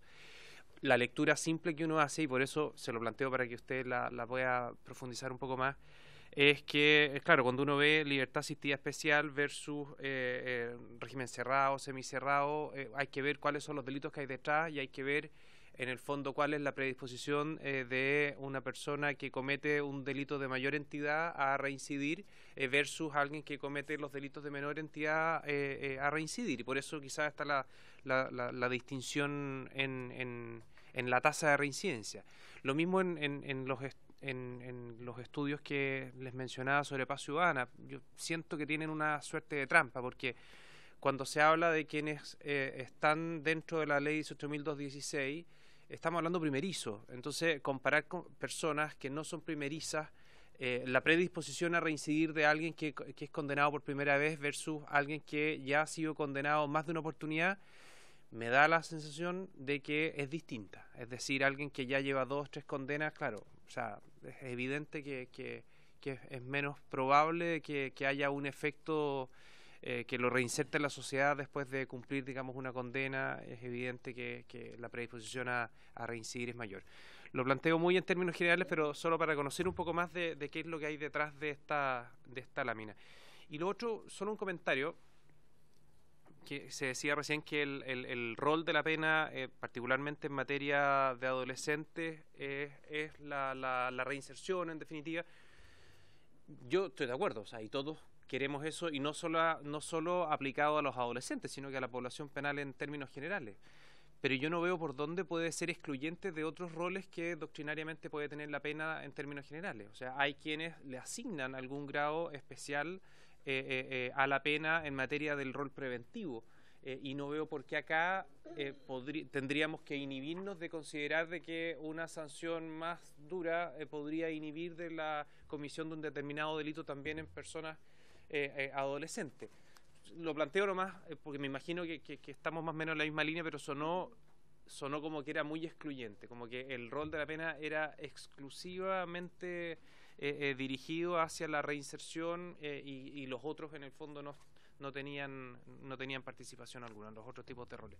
Un comentario en general. Gracias, presidente. Yo quisiera brevemente, primero agradecer todas las exposiciones. Aquí estamos para perfeccionar. Tiene razón el diputado Piloski que lo ideal es tener, por supuesto, la presentación del Ejecutivo, pero por otro lado, a mí me parece que nosotros podemos avanzar en una serie de materias que son potestad administrativa de los parlamentarios y que en ningún caso se contraponen con lo expuesto hoy día por los invitados que tenemos. Y que tal como lo ha dicho el diputado Isacort, lo más importante y relevante que a nosotros nos preocupa, y están acá los padres de Joaquín, es recoger esa fuerza y esa energía en algo positivo que recuerde una tragedia como esta, y por eso, por lo menos mi humilde opinión es que podamos recoger las iniciativas en las cuales sí estamos de acuerdo y en las cuales hay consenso, y obviamente transformarlas, y discutiremos aquellas que son más complejas en función de su mérito, ¿no? Que entendemos que es así. Ahora, tiene razón el diputado Piloski, y en eso a mí me asiste la convicción, que también lo dijo el diputado Isacort, de que tenemos un problema, y aprovechando que está nuestra directora del Sename, que nosotros valoramos y apreciamos y agradecemos su gestión, pero lógicamente estamos a la espera de esos proyectos que obviamente son potestad administrativa solamente del Ejecutivo. Por lo tanto, yo sugiero insistir en la idea de que aquello que podamos avanzar lo hagamos con la ayuda de la biblioteca, y aquellas materias que obviamente no están a nuestro alcance tendremos que esperar que el Ejecutivo lo haga, y ojalá sean lo antes posible. Y en relación a invitar al ministro de Justicia, yo creo que no hay ningún problema en que lo hagamos, si es que el diputado Piloski lo requiere, para poder después pasar a ver con la biblioteca aquellas materias en las cuales tengamos consenso. Obviamente conversaremos esto con los autores del proyecto de ley para poder buscar alguna manera de compatibilizarlo y buscar aunar criterios. Eso lo podemos ver entre nosotros después, si están de acuerdo, pero mientras tanto me gustaría darle la palabra, porque entiendo que usted quiere contestar. Señor defensor. Le autorizo, por supuesto. Y al señor Geise con mayor razón aún.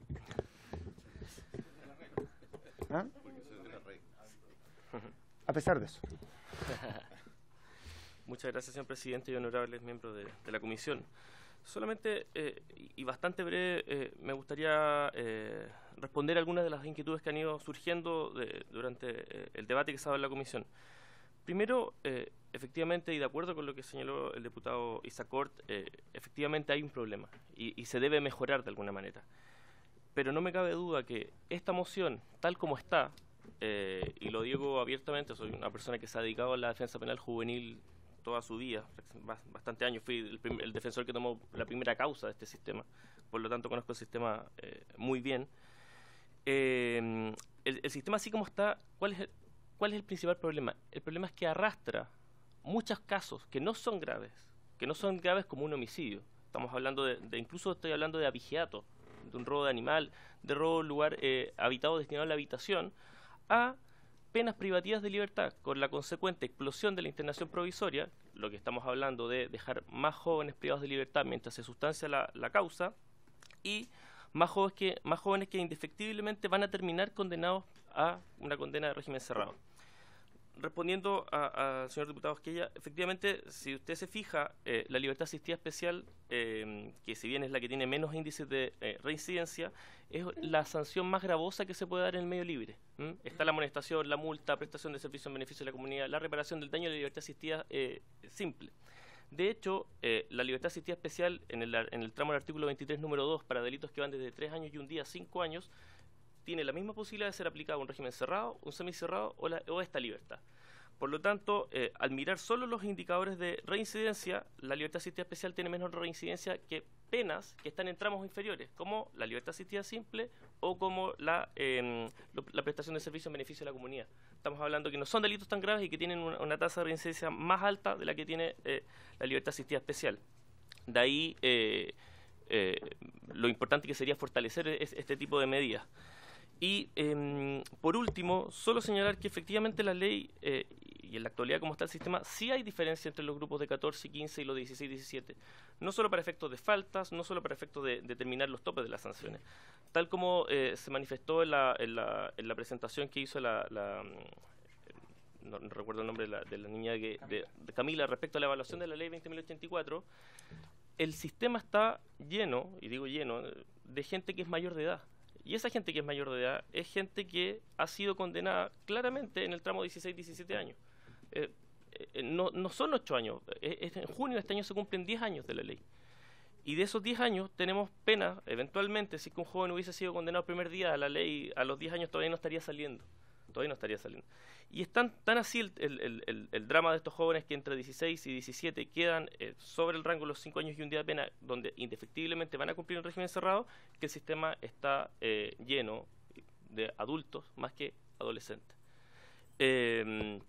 Y bueno, solo para terminar, con la ley tal como existe hoy en día, por el delito tan delicado como es el caso de Joaquín, porque uno trabaja en la defensa pública, pero puede ser indolente con un hecho tan grave, podría eventualmente ser condenado ese joven a 10 años de régimen cerrado. Estamos hablando de en teoría, el juicio está en tramitación.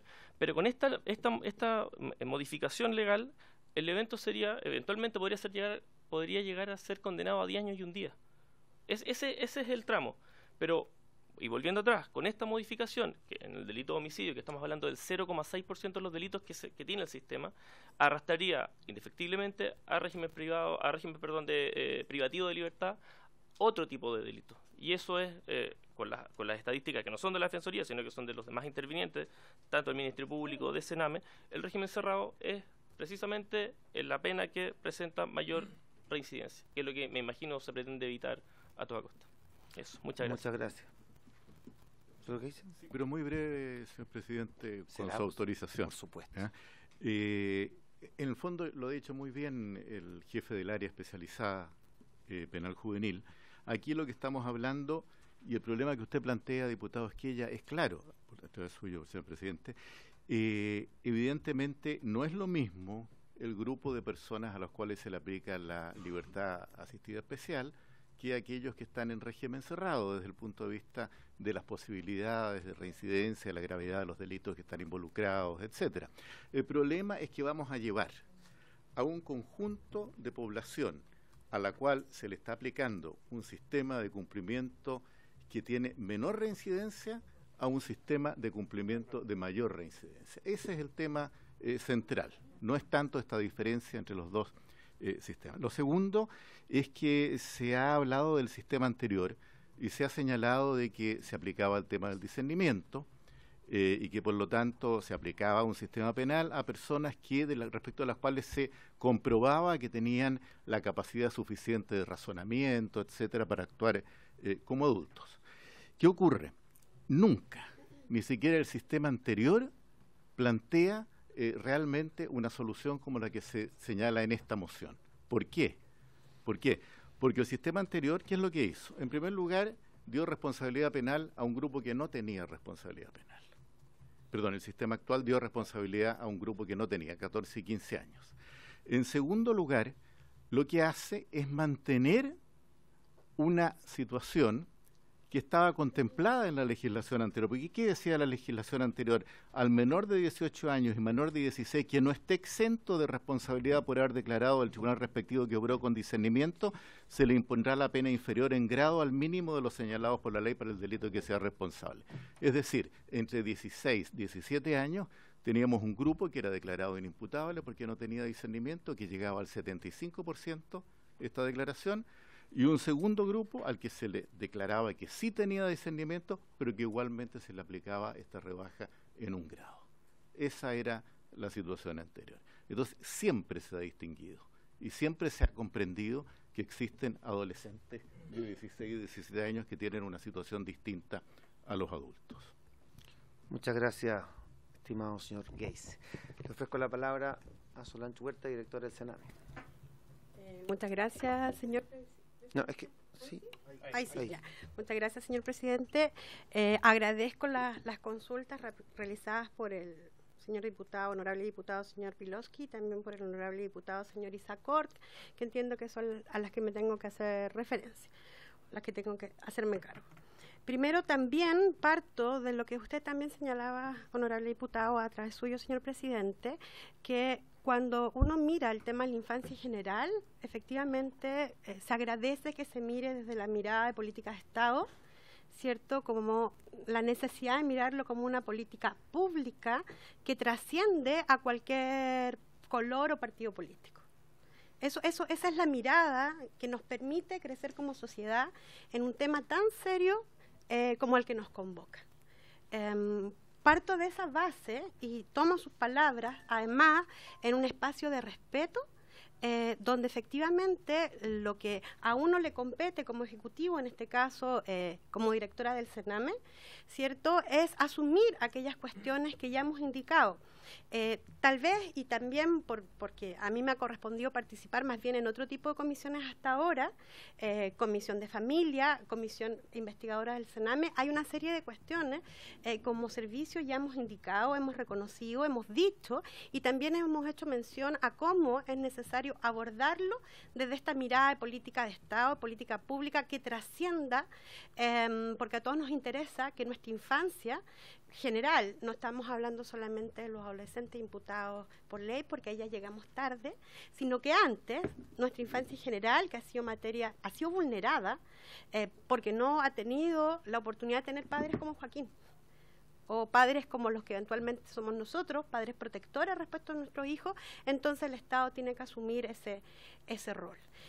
Parto de eso para indicar que efectivamente hay una intención legislativa en términos de definir una política pública de largo plazo que se haga cargo de temas estructurales y que son deficiencias desde siempre.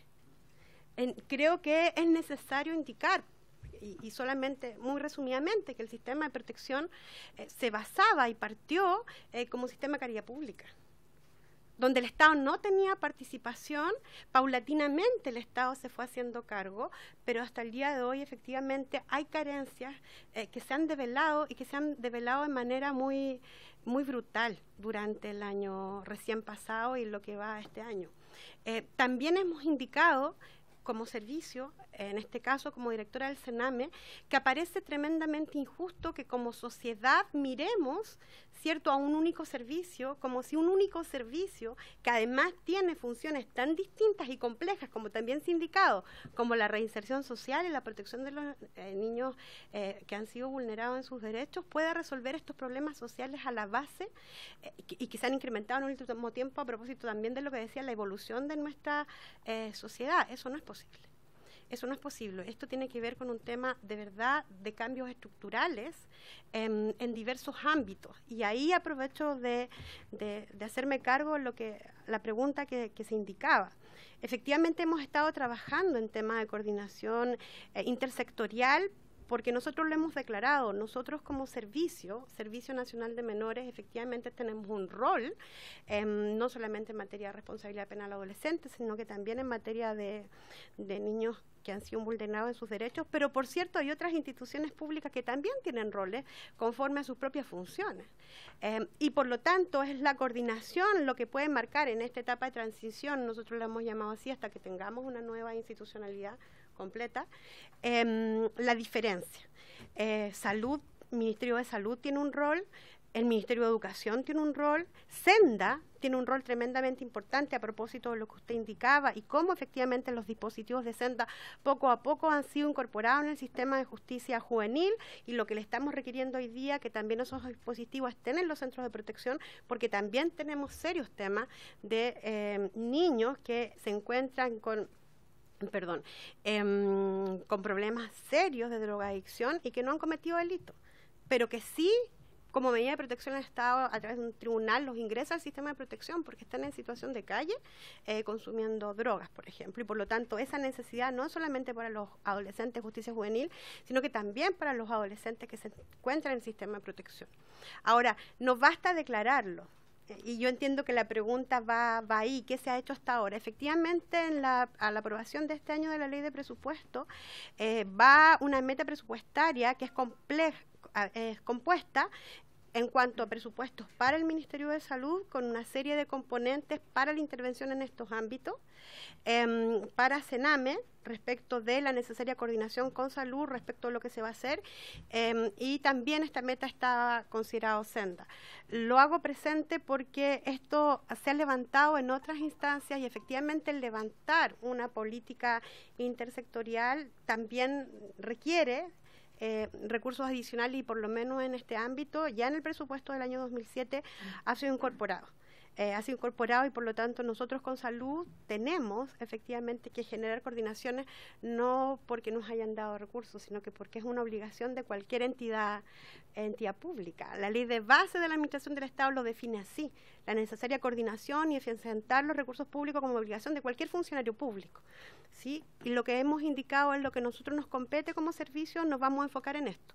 Nos vamos a enfocar en esto en términos de sacar el mejor provecho que nos dan a nuestros recursos propios y también hacer las exigencias que corresponden a otras instituciones o ministerios, ¿cierto?, que también tienen como funciones súper claras que cumplir en términos de acceso a la salud, acceso a la educación, y particularmente lo que tiene que ver con Senda en este ámbito. También en el otro ámbito que es protección, hemos estado avanzando también con el Ministerio de Cultura, con Cernatur y con una serie de organismos diciéndoles, mire, estas son las necesidades de los niños, niñas, adolescentes que se encuentran en el sistema de protección de nuestro servicio y por lo tanto hacemos una demanda a todos los servicios públicos para que prioricen las políticas públicas en torno a la infancia.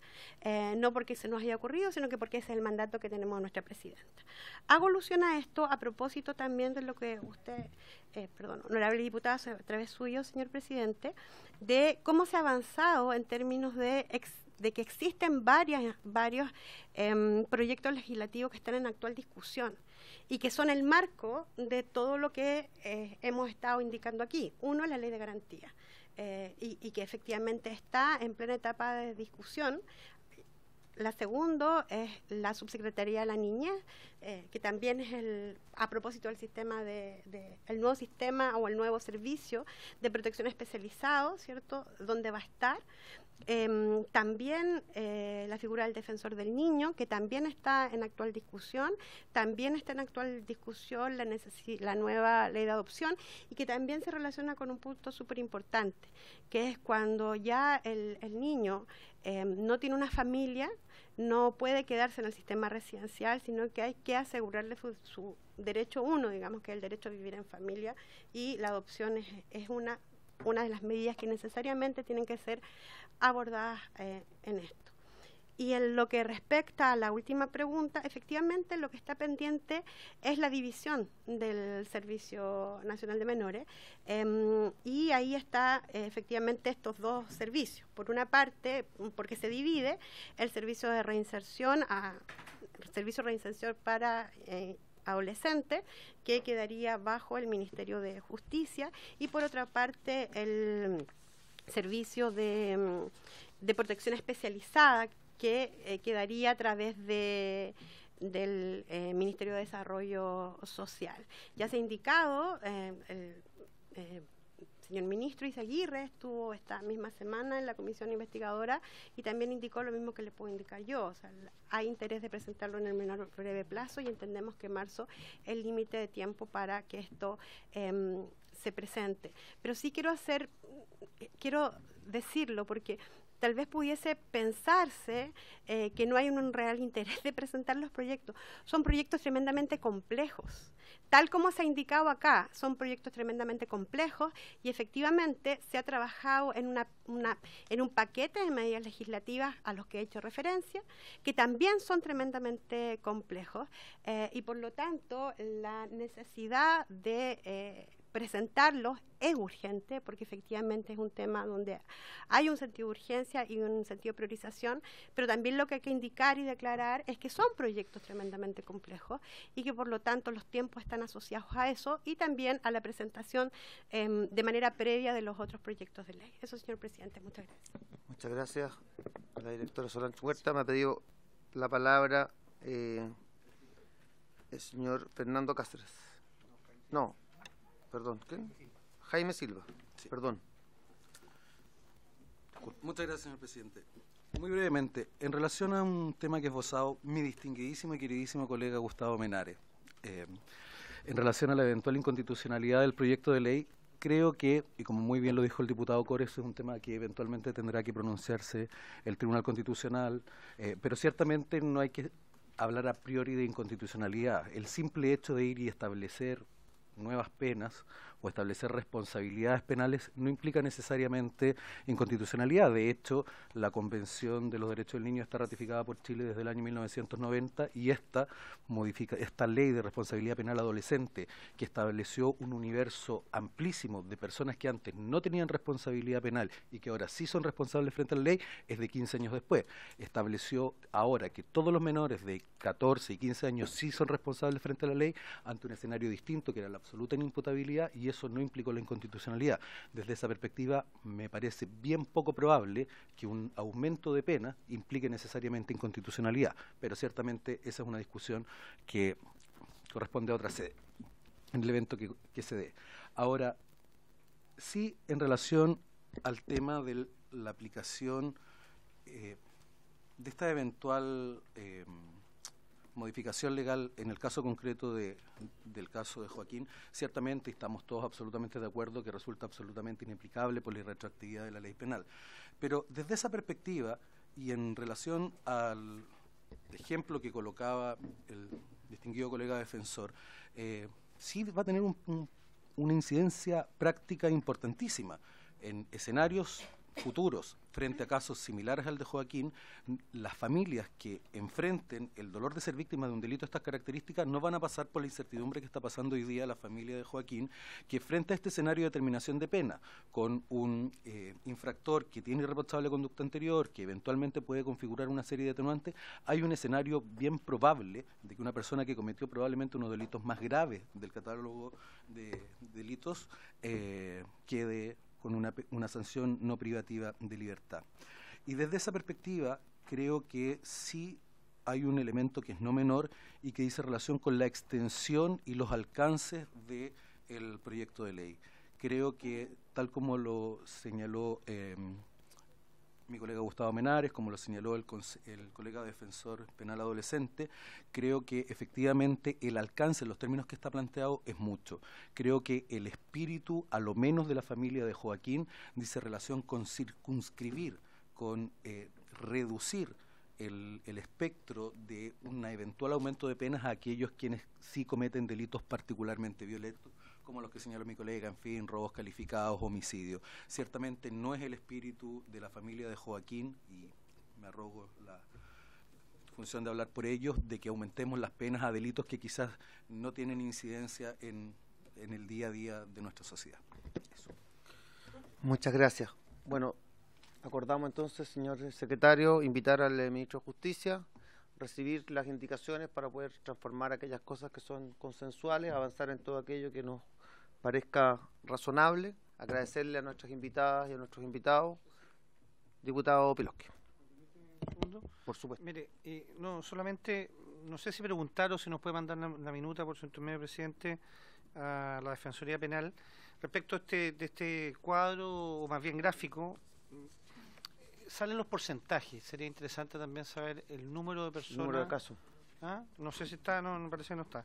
El número de personas en el gráfico está acá. Creo que está. Se nos puede mandar el número de personas vinculadas a cada uno de los regímenes y también explicitar, porque fue muy interesante lo que planteó la Defensoría en términos de que no necesariamente el régimen de penas más gravosas es el que tiene mejor resultado, sino que aquel, por el nombre, no conozco todo, sería interesante también que nos puedan mandar un cuadro de cuál es, en qué consiste cada uno de los, en qué consiste cada uno de los regímenes. Porque libertad asistida especial, me imagino que es una intervención potente de distintos actores, psicólogos, asistentes sociales, etcétera. Entonces, lo que queda claro aquí es que más allá de la pena, cuando hay una intervención potente del sector público, con distintos actores, hay programas a nivel municipal. Nosotros en Peñalolén teníamos este programa de 24 horas o también programas desde el punto de vista vocacional como de 4 a 7, que influyen en el tema de infracción de ley. Sería interesante, presidente, contar, uno, con qué significa cada uno de los distintos sistemas, en términos prácticos me refiero, y dos, tener el número que significa este porcentaje, porque podrían haber menos personas con mayor porcentaje. No sé si me explico adecuadamente. El número absoluto, cada uno. El número absoluto, de tal manera que podamos tener también ese antecedente como para tomar decisiones en esta materia. Gracias, presidente. De todas maneras, señor presidente, en realidad ese cuadro que allí está que usted mencionó el señor diputado, corresponde a un estudio realizado por el Sename. Abre el micrófono. Perdón. El más reciente de los estudios que se ha realizado sobre la materia y el más completo. Abarca creo que 6.000 o 7.000 casos y contiene todos los datos. Nosotros nos comprometemos también, por supuesto, la señora directora del Sename puede hacerlo, hacer llegar ese estudio y los datos complementarios nuestros. Muchas gracias. Bueno, le agradecemos una vez más a todos nuestros invitados, a todos nuestros invitados, también a la Fiscalía, que no quiere decir nada. ¿Quiere? Apriete el botón entonces.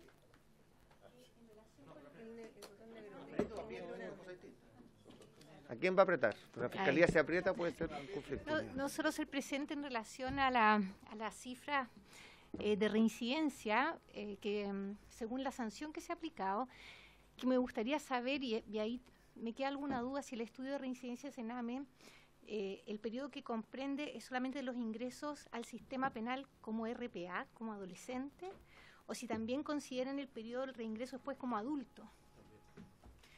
Ahí me queda... ¿Y en qué plazo? Cohortes de 12 a 24 meses y considera también los mayores de 18 años que están cumpliendo. ¿También?